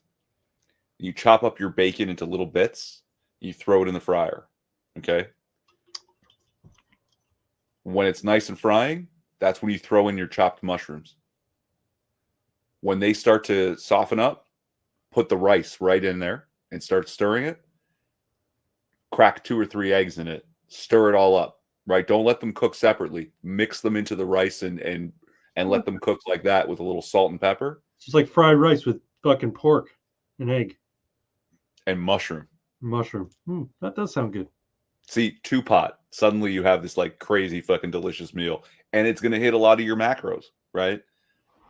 See, now Melina used to get the those Uncle Ben's what do you call it? Those packages of like basmati rice. So when she was making like fish or whatever, we'd have asparagus, fillet of like salmon or trout or whatever, and then she'd get the pack of basmati rice, nuke it, and then just pour it out on the plate. Voila, we got our rice, right? But I like the idea of like plain white rice that you would use in like Chinese food or whatever. Mm-hmm. But I don't want to have to fucking boil water and make it. I just want to put it in the microwave and nuke it. Does Uncle Ben's make that, or do they only make the fucking the flavored basmatis and like that sort of stuff? They have simpler ones, but like honestly, the whole like steaming rice is not hard. I know it's not hard. It's just a pain. It's just a pain in the butt. Like you can get an actual rice steamer, right? A rice cooker, yeah. Yeah. You just throw rice and water and tell it button, and it's done, right? Like that's what Instapots essentially are. They're rice cookers. They're glorified rice cookers that do all sorts of other shit. Yeah. But yeah. Yep. So yeah, for breakfast, that's my breakfast: the 3 eggs and 3 whites and 3 egg whites and toast. For lunch, when I'm behaving myself, I'll have a can of tuna, tablespoon of Miracle Whip, and some chopped pickles thrown in, and I'll eat that. And then for dinner, it's either chicken breast that I flatten out and air fry it with broccoli, or it's the burgers, just the burger patties. That's my Decent. pretty much my meal. But then of course I always snack as well. And when the wife goes to Costco and brings back 14 or 15 Krispy Kreme donuts and they're in the house, then I'll eat those. I think she's trying to sabotage my efforts. Maybe. She could be. She's like, I don't want you getting fit because I'm not fit. And then other people will look at you and think, wow, he's fit. What's he doing with a not fit girl? That's what they're going to say. Apparently, this is a tactic subconscious of women. It's like asset protection. Yeah. They get a guy they like, right, who's real good to them, and then they feed them and feed them and feed them till they're fat, because now they're too fat to cheat. So they're very secure, right? Miracle Whip. He doesn't look black. Why black people eat Miracle Whip? Fucking love Miracle Whip. Oh fuck no, no. Make her start hitting the gym. Uh, I invite her all the time. And she's like, no, call I'm her not fat and shit. Be a real dick about it. No, I'm not gonna call her Trust me, I know women. that. No, Miracle Whip. He doesn't look black. I want to go back to that. What does that mean? I Do don't even black know. people like Miracle Whip? Oh man, one time I was working with a buddy of mine, Yeah. and I ate my lunch. I was still hungry. He ate most of his lunch, and he's like, "I still have the sandwich if you want it." I said, "What's in it?" He says, "Oh, these different sliced meats and mayonnaise." And I bite into it, and the sound that came out of me was something like, "Ah!" He's like, "What's wrong?" It's Miracle Whip. He's like, "That's better, isn't it?" No. Miracle Whip is to mayonnaise what the fuck is that called? The marshmallow spread Ah, is to marshmallows yeah, I know what you're talking about. that you use to make fluffernutters. Yeah, yeah. Peanut. Oh god, that shit is horrible. Oh, When you in terms of the flavor or the texture or what? all of it. See, Like here's how I look at it. Whip is wrong. Here's how I look at it. Okay, Miracle Whip is not technically mayonnaise; it's salad dressing. It even says Miracle Whip salad dressing on it. I like it because of that tangy zip of Miracle Whip. They fucking use it in their jingles. Miracle Whip to me, Miracle Whip is to mayo what Maltesers are to Whoppers. Have you ever had Whoppers? Yes. Have you ever had Maltesers? Yes. Which one's better? Don't say Neither. they're the same. No. They're very different and both are bad, right? Okay, If but what you want Maltesers, is malted sponge candy, you need to go with what the fuck is that thing called? Is it a crunchy? yeah, Yeah. That's the shit. Maltesers are better. They If you just say are. so. And Miracle Whip is better than mayonnaise. It I'll eat absolutely mayonnaise. is Don't get me not. wrong. I don't mind mayonnaise, but it has limited applications, whereas Miracle Whip can go in almost anything.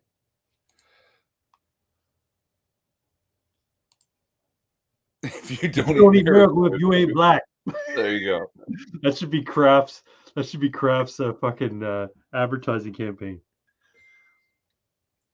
I have the ad.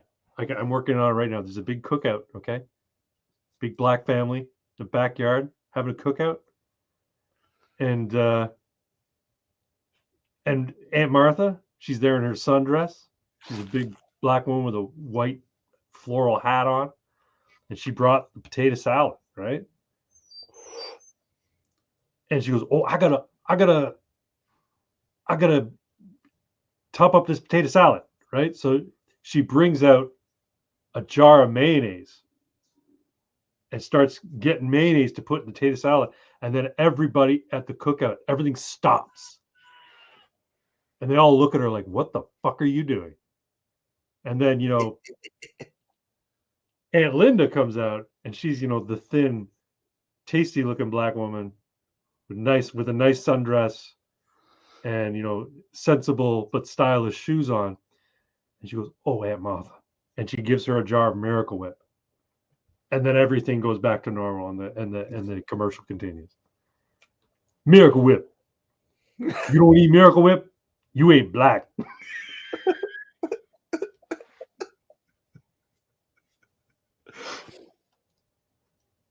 How do they get all Check the homo the chat, dick would you? cheese into jars? Ugh. The tangy zip of homo dick tip. Wow. Fucking Jeezy, man. You need to have your own live stream. Funny guy. My only question about mayo: how do they get all that homo dick cheese into jars? What does give Miracle Whip that tangy zip? I wonder. So I don't think it's hobo dick cheese. my sister was over. I'm in the fridge. I'm pulling out some stuff, and she goes, "What are you making?" Ham and cheese sandwich with mayonnaise. Yeah, just a ham. She looks at me and goes, "This is why people hate white people." What do you put on a ham and cheese? What's that? What do you put on a ham and cheese? Like, no, ham and cheese sandwich is exactly what it sounds like. Just ham and cheese with maybe some butter on the bread, or you can go with mayonnaise. You can add stuff to this, right? If you're, Typically mayo mustard. So that's the thing. When I'm doing a mayo mustard mix on a sandwich, I don't use Miracle Whip. I'll use mayo and mustard. There goes your versatility argument. No, Yeah. because mayo. Here's the thing: the Miracle Whip is tangy and kind of sweet. Mustard is tart, almost bitter. So it doesn't work well together. But mayonnaise has a more neutral taste, so it works well with the mustard. Yeah, no, I use ingredient of Miracle Whip. When I do a remoulade, I don't make everything from scratch, right? I'll go ahead and just grab like a mayonnaise from the jar and what do you call that? Like a Dijon mustard. But yeah. They do go together, but Miracle Whip, no, yeah. Oh, no. I like Miracle Whip in my tuna salad. I like it when you're making macaroni salad. Oh my God, Miracle Whip in your tuna instead of mayo? Yes. Okay, look. I think I've told you this before. I knew a guy who told me that he actually likes chocolate pudding as the substance to what's the word? Lubricate his tuna fish. Right? That's what you're doing. That's what you're doing. You're crazy. You may as well use fucking melted marshmallow. Yeah. God. Chocolate pudding and tuna? That's nuts. What is he, pregnant? I think he just hates himself. Ham, cheese, tomato is good enough for me. I don't need anything besides those on my. Yeah, tomato is always a nice addition to any sandwich. I do like to, grease up the bread with butter, maybe margarine. I know you shouldn't, but Yeah, I'm trying to get away from margarine. It's not good for you. The variation, toast it, right? Yeah. On toast, nice crunch. Or you don't want toast, and maybe you want lettuce or pickles in there, right? Oh, a little sour, right? Oh, nice. Fucking horseradish. Horseradish is the condiment of kings. Yeah, I'm not a fan of horseradish. Well, the only time I like horseradish is when it's mixed with ketchup and I'm dipping shrimp in it. Horseradish is a key ingredient for a good remoulade, just so everyone knows. Fair enough. And then habanero. Because you see all your like mayo and your horseradish are going to absorb a lot of the spicy. And then you're going to find out that habanero is actually sweet tasting. People don't realize this about spicy peppers. They have their own flavors underneath the fucking set your face on fire concept. Well, that's the thing, though.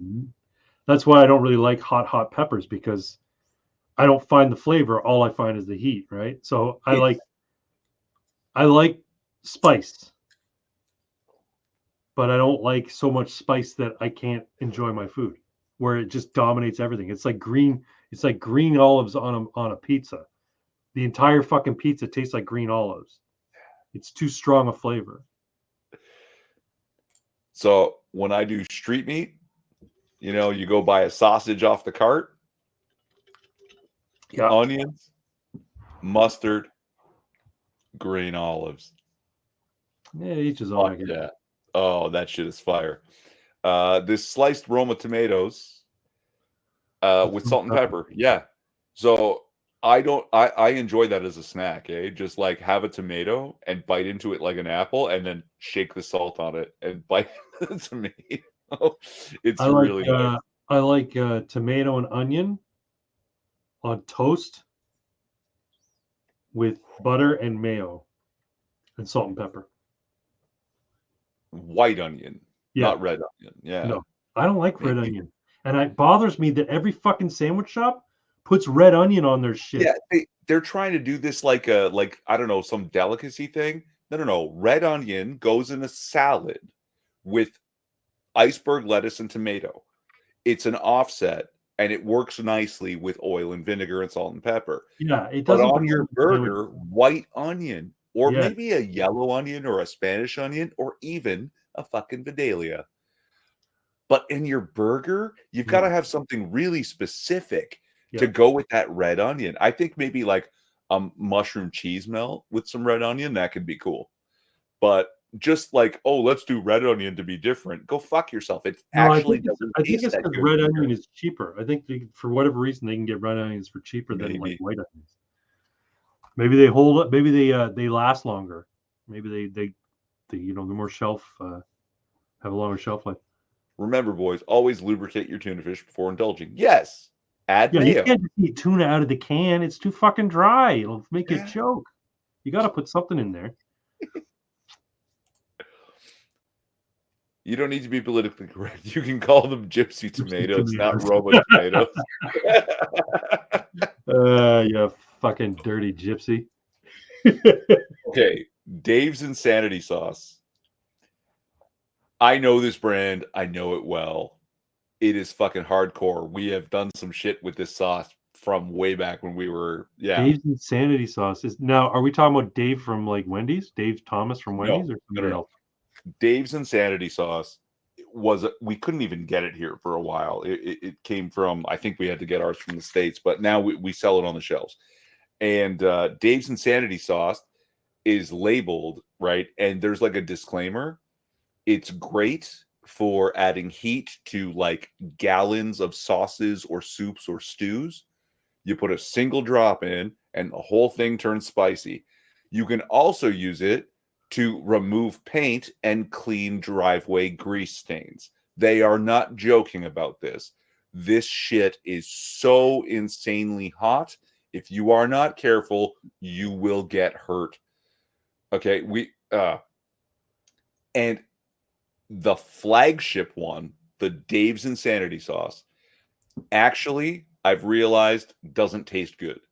But Dave's has expanded and made new sauces. There's Dave's Habanero, there's Dave's Ghost Pepper, and those ones, they don't meet the same heat levels as the flagship one, but they're actually delicious. And don't get me wrong, they're still hot as fucking shit. Like if you're not, this was something I was going to mention before. It's a skill, like drinking liquor, right? Give somebody who doesn't know whiskey and scotch, a 18-year-old, 16-year-old Lagavulin, they're going to say it smells like a hospital and all I taste is burning. Yeah, but if you work your way into it, right? You take your time, add some water and get up to that level, you're going to be like, oh, there's like actually like, they call it an acquired taste, right? sure. Yeah. But you have to practice your palate, and part of that is there's always that burning, there's always that smoke and fire that's going to get in the way of all that other stuff and just overwhelm you if you're unpracticed. So you have to skill it. Like, for God's sakes, my brother-in-law and I, we tried that wild turkey rare breed. It's the cask strength. It's like almost 60% alcohol. Mm-hmm. We poured like a dribble, right? A literal dram, 1/8 of an ounce. And we just took it. And both of us thought we were dying because it anesthetized our throats. And we couldn't feel whether or not we were breathing anymore. Wow. So we've realized now you take the regular wild turkey, then you take a shot of the 101, the 50%. Yeah. And now you've prepped yourself. So when you take this 60% alcohol drink, you can taste it without shocking your system and going fucking numb. And it's wild. Yes. Dave's Ghost Pepper is tasty. It really is, but it is so, it's the only one that gets close to the original's heat. And it is wildly hot. And it is so delicious. Uncle G's got a couple of hot takes. Get the lamb for this morning, but also, so I was eating 45-year-old kids. Wedge salad is the most underrated salad. Yeah, we had a wedge salad. We always get the wedge salad when we go to the keg.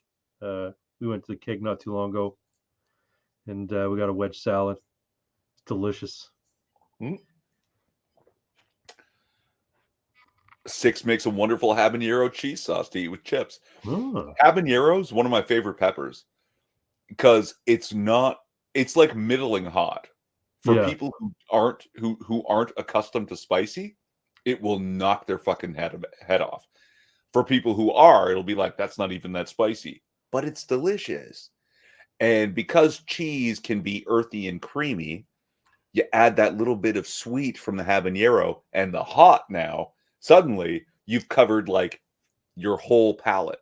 Every part of your palate gets hit with this cheese sauce. This sounds fantastic. I like jalapenos. Yeah, again, they're easy, right? Like I pickle my own jalapenos, and while I'm jarring them, I'm just fucking snacking on them. And I Like like I'm what do you call eating it? Pepperoncini peppers. I like those too. pepperoncinis. Yeah, they're okay. They're pretty good. That's the good thing when you order from Papa John's. You get pepperoncini peppers in your pizza in the box. Yeah, but the whole of the food there is fucking terrible. It's really bad. It's so bad. You're right. If you get a like a traditional pepperoni pizza from Papa John's, it's nothing to sneeze. It's nothing to write home about. But if you get one of their donair pizza or their Philly cheesesteak pizza, they're fucking amazing. I love them. And Papa John's, the clarified garlic butter, that's smart on My, their part. my problem with Papa John's is that the base of a pizza is effectively bread, Yeah, and that bread is bad. So how do you fuck that up? I don't Like find it very bad. it's terrible. It's fucking gross. Like Yeah, pizza. I'd say that about pizza. No, pizza Pizza's bread pizzas is is fucking better than terrible. Papa John's. No, Oh yeah, hundred no, percent, 100%. I disagree. Pizza tastes doughy. It tastes like it's undercooked.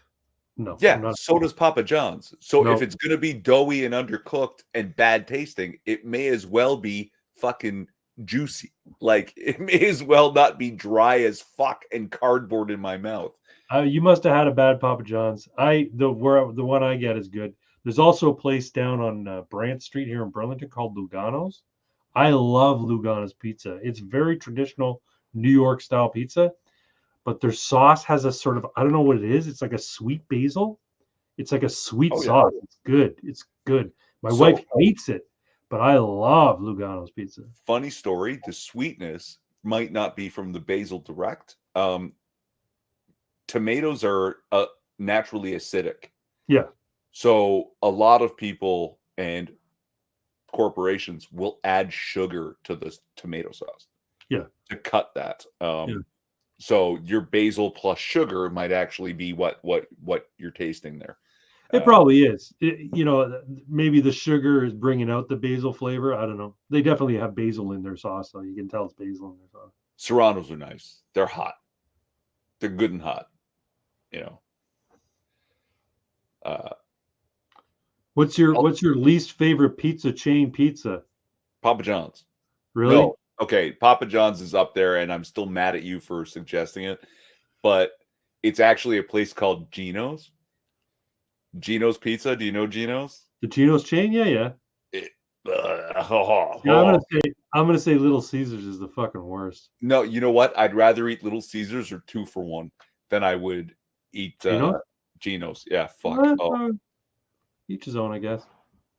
I don't know. The thing about pizza in places like Little Caesars, they taste like corporate product. They taste like McDonald's formula product. It doesn't taste like it's like a traditional. It doesn't taste like a pizza. It tastes like something other than pizza. Detroit style is out for Irving, nothing but bread. I mean, if the bread is good, okay, it's going to cause me stomach problems later. That doesn't mean I'm not going to enjoy the taste. But like, what is it? Chicago deep dish? Yeah. Right? Like Pizza Hut basically does like a Chicago deep. Well, maybe it's not Chicago deep dish, but they do a deep dish. Detroit style. I don't know Detroit pizza. Detroit style pizza. This is a new thing. I'm just hearing about this right now. The wife went to Chicago a little while back. She's had Chicago deep dish pizza. She tried it. She understands the appeal. She Well, prefers Pizza Hut. If she wants to get like a really deep, greasy pizza, she prefers Pizza Hut. I mean, the idea is it's a quiche with pizza ingredients. That's it. That's Exactly. fine. Yeah, okay. As long as we understand what it is we're like, people love mashed potatoes. And for most of my life, until I think I was into my 30s, I could not fucking stand it. Really? I like potatoes. I like French fries. I like the flavor of potato and the texture and all that. So when I try to eat mashed potatoes, why don't you like the mashed potatoes I made? Because I can chew my own food, thank you. And then something weird happened. I ate lobster bisque. I thoroughly enjoyed it. And the next time I saw mashed potatoes, the texture reminded me of that bisque. And I went, oh, okay, hold on. And I ate them with this new mindset. This is not a potato the way I think of a potato or a French fry. This is soup. And now I enjoy it. So when you have mashed potatoes, are they that runny that they're like a No, soup? no, they're fluffy and they like a Yeah, cloud. that's how they should be. Yeah. But a potato should be like hearty and chewable. And so I couldn't make the connection. And now there's this mouthful of fluff right on the end of my, oh, okay. If I think about it, that this is a soup that's going to taste like potato, fantastic. Yeah, I've never Yeah. had Detroit style pizza either. There, Greater Ajax. I've never had it. I never Jeff, had authentic Chicago style because I've never been to Chicago. I thick have had New area, York style pizza. I like New York pizza. Rocky Rococo Detroit style. I don't know if we have these available to us in Canada. I'll eat Red Baron pizza before I'll eat Papa John's. Uh, I feel I'm that in the this is the new. minority, I guess. I like Papa John's, maybe because it's like I grew up in Canada and Pizza was the only pizza place. Pizza and Geno's. Those were the two pizza places you get. Now we've got all sorts of options. Papa John's is kind of a novelty. I like their special pizzas, like the Donair pizza, like the Philly cheesesteak pizza. I love them, and I love the garlic butter sauce. I think it was just really really good. Um, but I like Toppers pizza. Toppers pizza is good. We have pizza the Canadian mind can't comprehend. You may, but you know what we have? Pizza Nova. Yeah, Pizza Nova, And Pizza Nova is fantastic. All right. and their commercials are great too. All I know is their dough makes the grade. I'm sure it's risen multiple times before it's turned into pizza. Their ingredients, all their toppings, they're actually like fresh. It's not, yesterday's fucking chopped peppers. It's always good fresh stuff. And the cheese, top notch. So Marco's, that sounds like a local place though. Like no one's gonna have, like if I tell you I get mine from Il Paisano, it's one family-owned place down on the fucking lakeshore. Like you're never gonna have that pizza. It's You know, it's good. funny. Like, so pizza is like an American cuisine. Fish and chips is like an English cuisine. Sure. Canadians don't really have their own cuisine, except for maybe poutine. Poutine would probably be our only real cuisine. Whoa, whoa, whoa, whoa. What do you got? Habitant. Pea soup? Pea and pork soup, Yeah, motherfucker. but that's not. That's That's a dish. I'm talking cuisine. Like I'm talking something you can make a restaurant chain out of. Poutine's probably the only thing you could really make a restaurant chain out of. if you can't corporatize it, come on, man. we have traditions, right? Like you're never gonna make a fucking restaurant out of wrapping prosciutto around a slice of cantaloupe, but that's true Italian cuisine. True. But Italians have a lot more cuisine as well. Right? They got a lot more. They perfected pasta. Um, uh, what's another one? Fucking beaver tails. Those are Canadian, I guess. Which are just basically flat donuts with shit all over them. Yeah. Funnel cake, but I don't think that's specifically Canadian, but I love funnel cake. I do. Oh yeah, fucking Wonderland funnel cakes. They're actually quite good. Oh yeah. Worth Yeah. standing in line and waiting 20 minutes for one. Poutine is just shit gravy. You guys don't understand poutine. That's another thing. We have Swiss Chalet in Canada, which is like it's like the chicken place, Canadian chicken chain restaurant, but it's like a sit-down chain restaurant. You're not a fan of Swiss Chalet? No, the last time I had Swiss Chalet, it kicks me in the stomach harder than Yeah. McDonald's does, and that was it. I'm out. No more Swiss Chalet. Yeah, we've been having some bad experiences with Swiss Chalet. Occasionally, Melina gets the urge to have Swiss Chalet, and we get it, and then we're always disappointed. And then Quebec has their version, which is Saint Hubert, which is basically Actually, I remember that place. We used to have a couple in Toronto, and they were yeah, good. I think we did. Yeah, yeah. I remember Licks. Remember Licks, the burger joint was supposed to be like a 50s diner type of feel, where they fucking sang at you while they were making your food. They're all gone now. They had their guck sauce, which was their like claim to fame.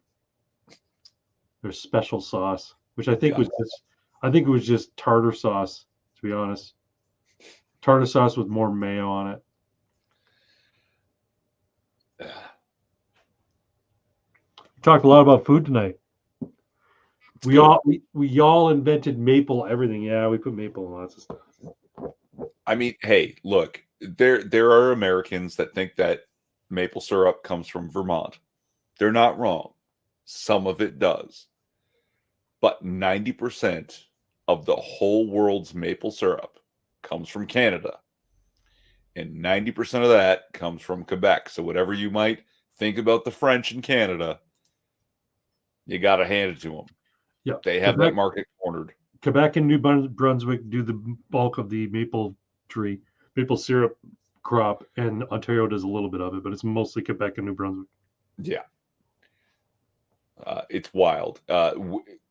You know how the Americans have their strategic global oil reserves?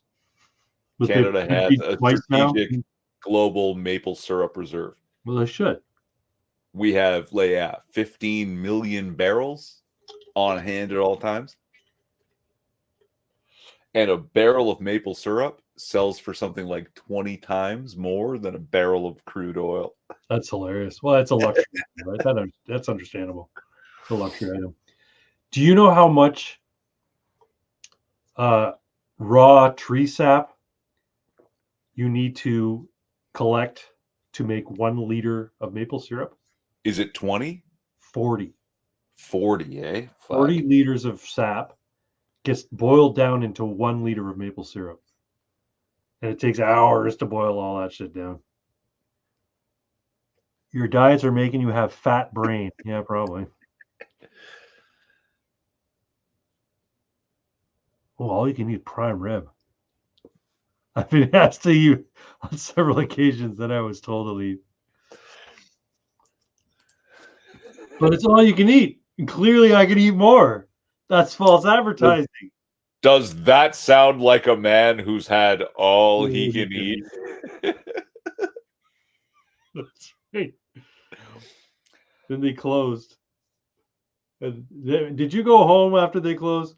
No, we drove around looking for 24-hour fish restaurants. Now, does that sound like a man who's had all he can eat? Fucking Simpsons did it. Didn't matter what it was. They did it. Oh. Give me all the bacon and eggs you have. I love bacon and eggs, man. I like eggs more than I like bacon, but I love bacon and eggs. See, I don't like eggs on their own. I can't just eat an egg. Really? There's something about the texture. It's weird. I'm the same way with cheese. I can't just eat a piece of cheese.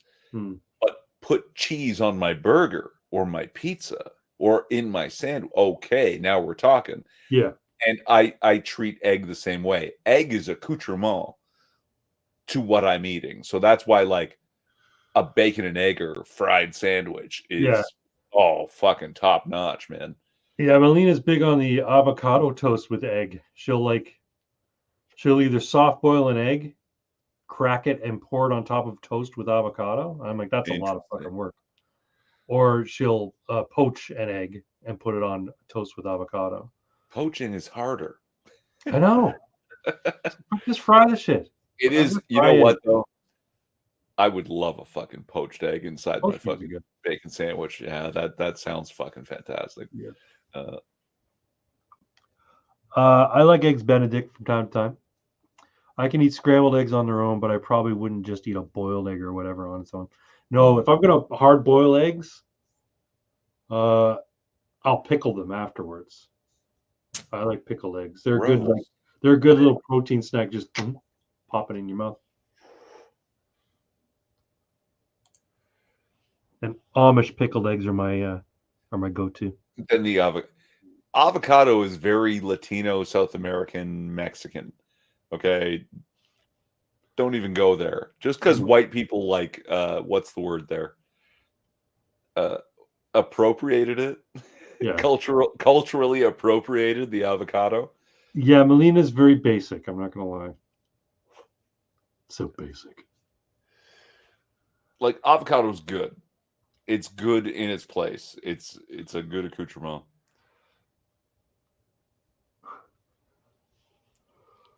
Oh. Guac is delightful. But we've gotten way too far from everything else, talking too much about food. I wanted to bring this up, even though we're over 2 hours, but doesn't look like That's we're good. rushing out the door here. Nope. So the Parliamentary Budget Office got gagged. Did you hear about that? No, I did not hear about that. Please tell me. So the Liberals have been screeching that the carbon tax Oh yes. and the carbon tax rebate. Oh, 80% of Canadians get more back from their carbon tax rebate than they That's true. pay in carbon tax. The Parliamentary Budget Office had come out and said 80% of people are suffering because of it. And what was the Liberals' response? Gag the PBO. They're not allowed to talk about it anymore. And then they go in Parliament and say 80% of Canadians are getting back more in the carbon rebate than they are from paying the carbon tax. And it's complete bullshit. It's complete bullshit, especially when you factor in the cost of food. Yeah. Food is delivered by trucks. Yep. And if you're carbon taxing the movement of trucks, which is what you do, the fuel costs more money, food costs go up. And they didn't. The PBO didn't do that when they were talking about this. They were talking about your own home heating. They were talking about your car. And still, they had to gag them. But wait, I thought food prices are going up because of greedy grocery chain stores like Loblaws. That's what they're of doing. course the fucking socialist in a Yeah. $5,000 suit wearing a $10,000 Rolex is going to tell you that. No, the cartels took your avocados and sold them to hipsters. Yeah, I mean, and now you understand why I'm a Guy Fawkes devotee.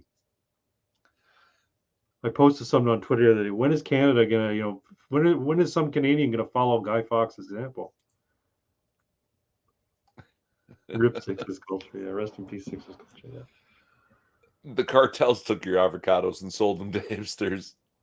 It's true. Darn cartels. Darn cartels.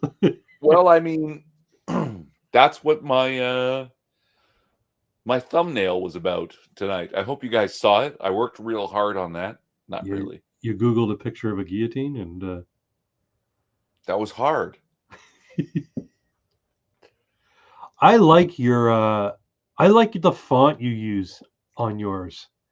Like, when I do my slates for my live streams, I use that weird sort of like futuristic font, and I always have red incorporated into my fonts. I'm thinking you like mine? I'm thinking I might change mine up. I don't know. You can, but I mean, ammunition seems harder, and it actually looks a little bit like the font that says Doom. Yeah, that's true. So, we're casual AF, so I have a casual font. Yeah. Your ammunition, so you have the Doom font. It's true. It works, right? If you want to change it, you can. It's your show. Do what you want. Yeah. But I'm not mad at it, you know? It's all right.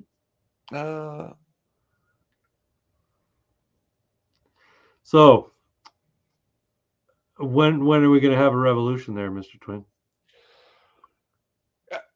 In Canada? Yeah. Never. We're going to wait till 20 or 30 years after the rest of the Western world has revolted and changed things, and then ask politely for permission to do the same, and no one will resist at that point. There you go.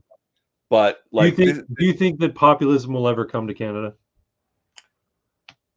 20 or 30 years after it's conquered the rest of the West. Yeah. Right? Like, I mean, what's the joke? They're trying it again because we didn't hang them for it last time. Yep. And now they're talking about bird flu being the next big thing.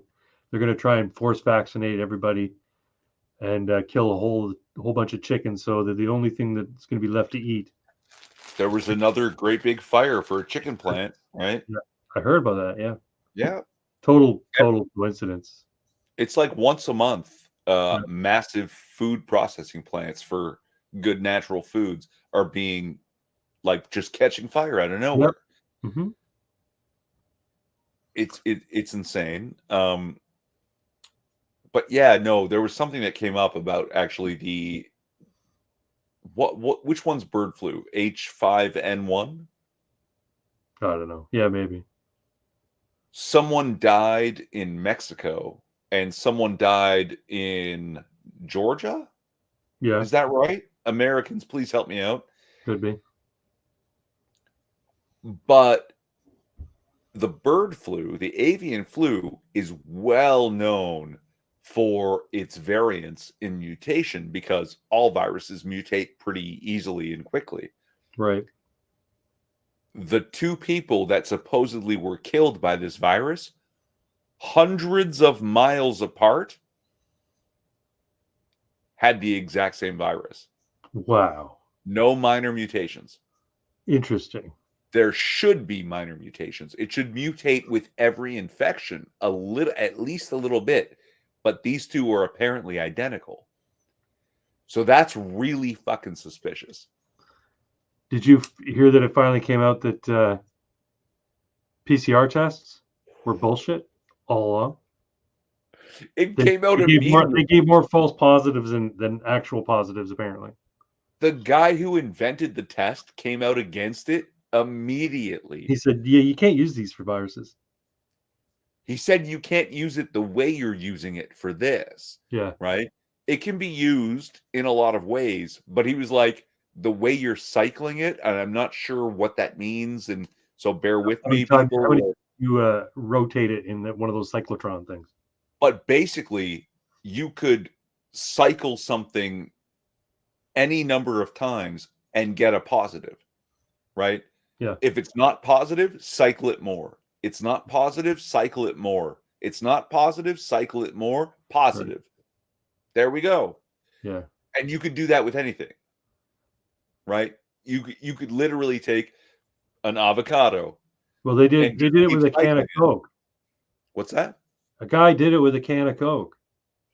He did it in front of people in an official place. He tested the can of Coke.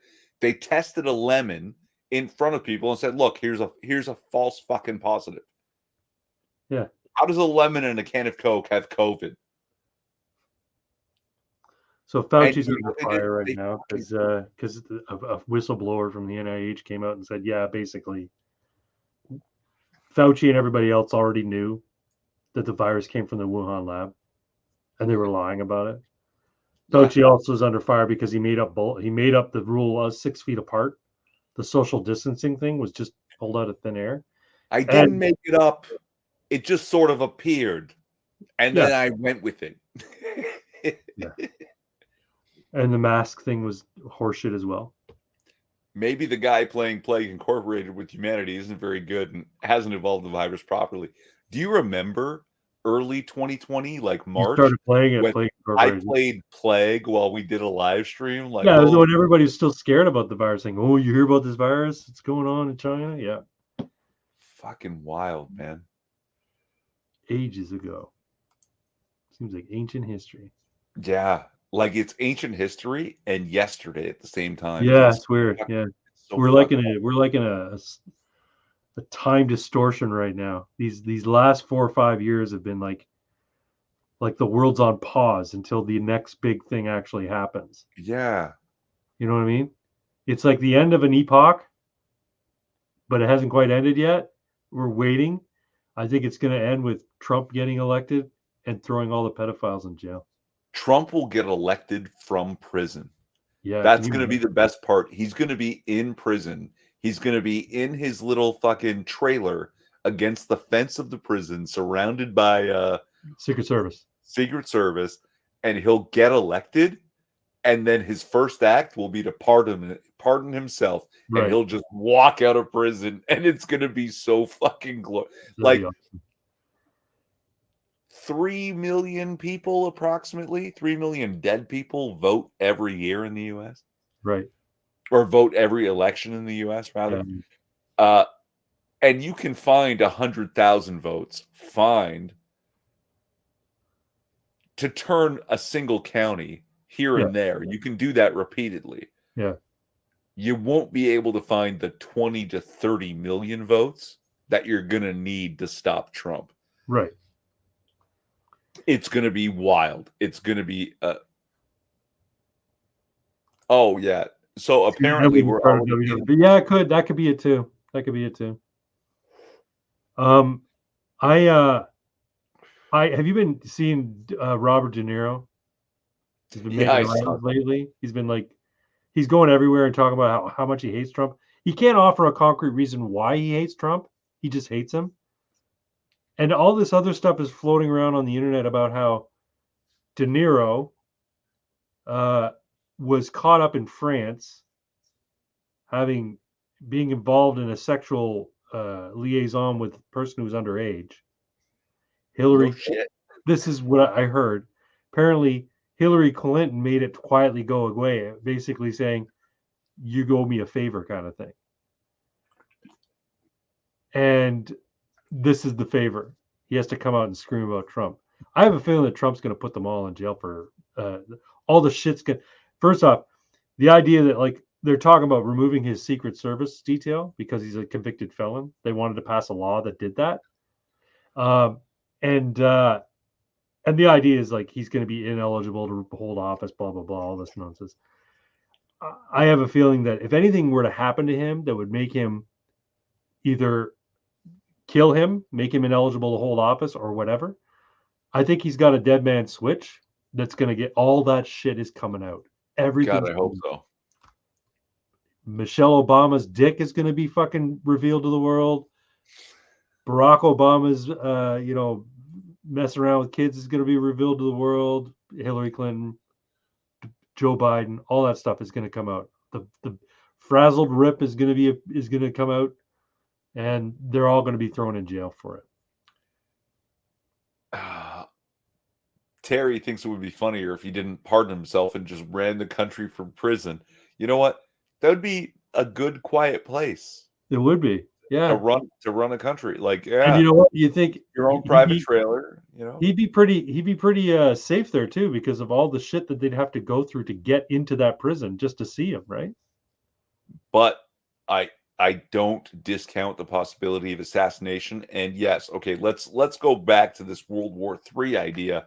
Yeah, We're already in it. It's yeah, already started, but it's not official. Um, I've long had this idea and try to explain to people. They say 2 + 2 is 4, and I go, okay, so what you're saying implies 1 + 1 is 2. They go, no, I didn't say that. I know you didn't say it. but we can infer from 2 + 2 = 4 that 1 + 1 = 2. It must be true. The thing you said relies on the truth of this. And now here we are in World War III. Yep. NATO has declared war on Russia. They didn't say, we declare war. What they said was, here you go, Ukraine. These are NATO weapons from all areas of NATO and NATO money. go ahead. We're lifting the ban. You use these weapons and this money to fund assaults into Russian territory. Yes, NATO is at war with Russia, and Yep. NATO did the declaring. And what do you think Putin's going to do? I don't think it's going to be an intercontinental ballistic missile that's going to get fired. I have a feeling he's going to launch a dirty bomb, or he's going to launch a he's going to basically do a suitcase nuke in a city somewhere and blame it on terrorists, No, or no, he's no, he's not or going to do any of that. or No, he's going to cause a infrastructure crash like online banking, um,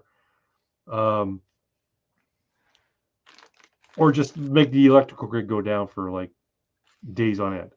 not yet. And that is a thing he does not want to do. What he is desperately waiting for is a Trump victory.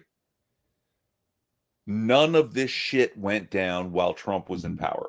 It Yeah, all was happening with NATO and American interests doing their terrible things into Russia from Ukraine. right. He wants desperately to hold out until Trump wins. Yeah. But I'm saying if WW3 happens, It's already it won't be. happening, and it's not No, but Putin's what fault. I guess what I'm saying, if open hostilities come from Putin, it won't be in the form of an ICBM. It'll be in the form of sabotage. It'll be in the form of some stealth attack. The sabotage may well happen, but here, okay, hold on. Bad actors in the West are working against Putin in these weird subterfugal ways, Yep. and have drawn him into a conflict in that he doesn't want to be part of. They will continue to attack him to provoke a response and then go, look, he did a bad thing. He desperately wants to avoid that. Yeah. Because will he do some other, like espionage subterfuge? Yeah. Maybe in a counter defensive way, because he doesn't want to be part of this at all. No, I could see. Here's what I predict could happen. He could use some sort of cyber warfare to take down the SWIFT system, since Russia was removed from it, because it won't affect him if the SWIFT system goes down. Don't It'll need only it for affect it. people on the SWIFT system. And it'll get blamed on some sort of anonymous hacker.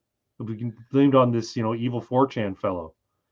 It'll get blamed on Chinese hackers or something else, right?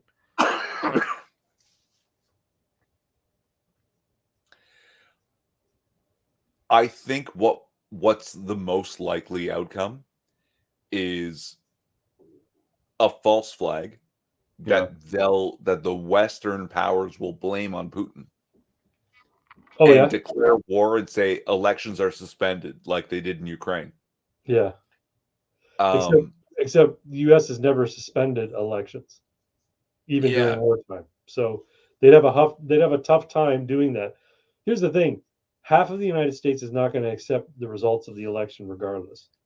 No matter who gets elected, half of the people will not accept the results. So at the end of the day, the United States is going to be there's going to be a schism in the United States, even if it's not officially drawn on state lines. There's just going to be half people of the United States saying, "Fuck this government, I don't believe in it." sure. But that's not really the problem. The problem is whether or not somebody launches ICBMs, because that will be met with ICBM responses, right? Yeah, And the last desperate attempt will not be some, dirty bomb in a city in Ukraine. It will yeah, be launch everything. It will be 600 dice, GURPS rules. Right? Like, yeah. That will be the response is I have no other recourse. You've suspended elections. There's no way out. I won't allow you to just walk into my country. And now, yeah. Yeah, you're probably right. Glass everything. Ouch. That's the real probably threat. Correct. So, yeah. Well, but if the communists win, I'll see you in the gulag. yeah, We'll play Call of Cthulhu in the gulag. they won't let us. We'll do it secretly.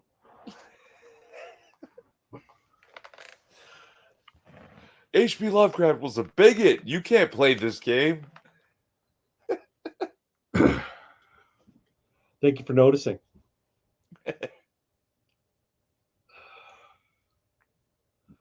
Well, sir. Yeah. I started watching. Time. Have you seen the movie The Empty Man? You're not a big horror movie fan, are you? Not so much. It's a horror movie from I want to say 2023 or 2022. Anyway, it's on Disney Plus, and I saw somebody reviewing it, and I'm like, oh, that actually looked kind of neat. And so I started watching it before tonight's live stream, and I got about 55 minutes left. So, I want to watch it, but I kind of want to go to bed too. I need my sleep. Yeah. Maybe I'll watch it tomorrow. Okay, so we're going to call it, but I don't have a banner for it. Nobody tells jokes anymore. Do you have you want to do a joke? I can't think of any jokes. I've got a couple. Go for it. They're all German for some reason. Auslander raus. So I asked my German friend if he knows the square root of 81. He said no.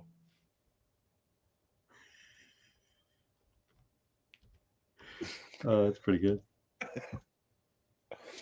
Hey, if you ever feel that your job is pointless, just remember there's a guy in Germany installing turn signals in BMWs. So true. So true.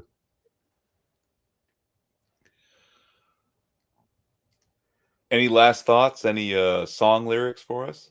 I'm looking for a Justin Trudeau joke. Can't find any. He's a joke in and of himself. Oh, here we go. Justin Trudeau walks into a Royal Bank to cash a check. As he approaches the cashier, he says, "Good morning, ma'am. Could you please cash this check for me?" Cashier: "It would be my pleasure, sir. Could you please show me your ID?" Trudeau: "Truthfully, I did not bring my ID with me as I didn't think there was any need to. I am Justin Trudeau, the leader of the Liberal Party of Canada." Cashier: "Yes, sir. I know who you are, but with all the regulations and monitoring of the banks because of imposters and forgers and requirements of the CIDC legislation, etc., I must insist on seeing ID." Trudeau: "Just ask anyone here at the bank who I am, and they will tell you. Everybody knows who I am." Cashier: "I'm sorry, Mr. Trudeau, but these are bank rules, and I must follow them." Trudeau: "Mon Dieu, I am urging you, please, to cash this check." Cashier: "Look, Mr. Trudeau, here's an example of what we can do. One day, Tiger Woods came into the bank without ID. To prove he was Tiger Woods, he pulled out his putter and made a beautiful shot across the bank into a cup. With that shot, we knew him to be Tiger Woods and cashed his check.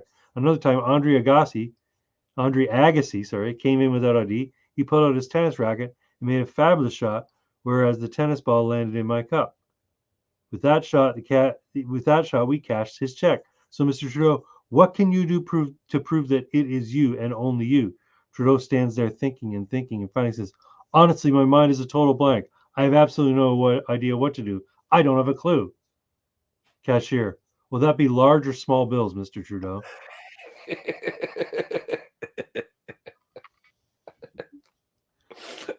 Oh, pretty good. Pretty Not good. bad. Not bad. I'm pleased. So, No, I any have no last song. thoughts? I have no song lyrics. No song lyrics. I can't think of any. Your purple prose just gives you away. The things you say, Craig, you're unbelievable. I like that song. Yeah, It's a great unbelievable. tune. It is a good tune.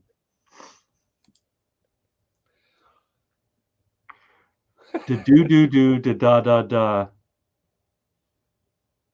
Wiser words I've never been saying. And Do, on that do, note, do. we're going to call it. Good night, everyone. Thanks for sticking it out with us. And we'll see you next week on Craig's channel, Ammunition. Links Yep. in the description. You know where to find us. Have a good night.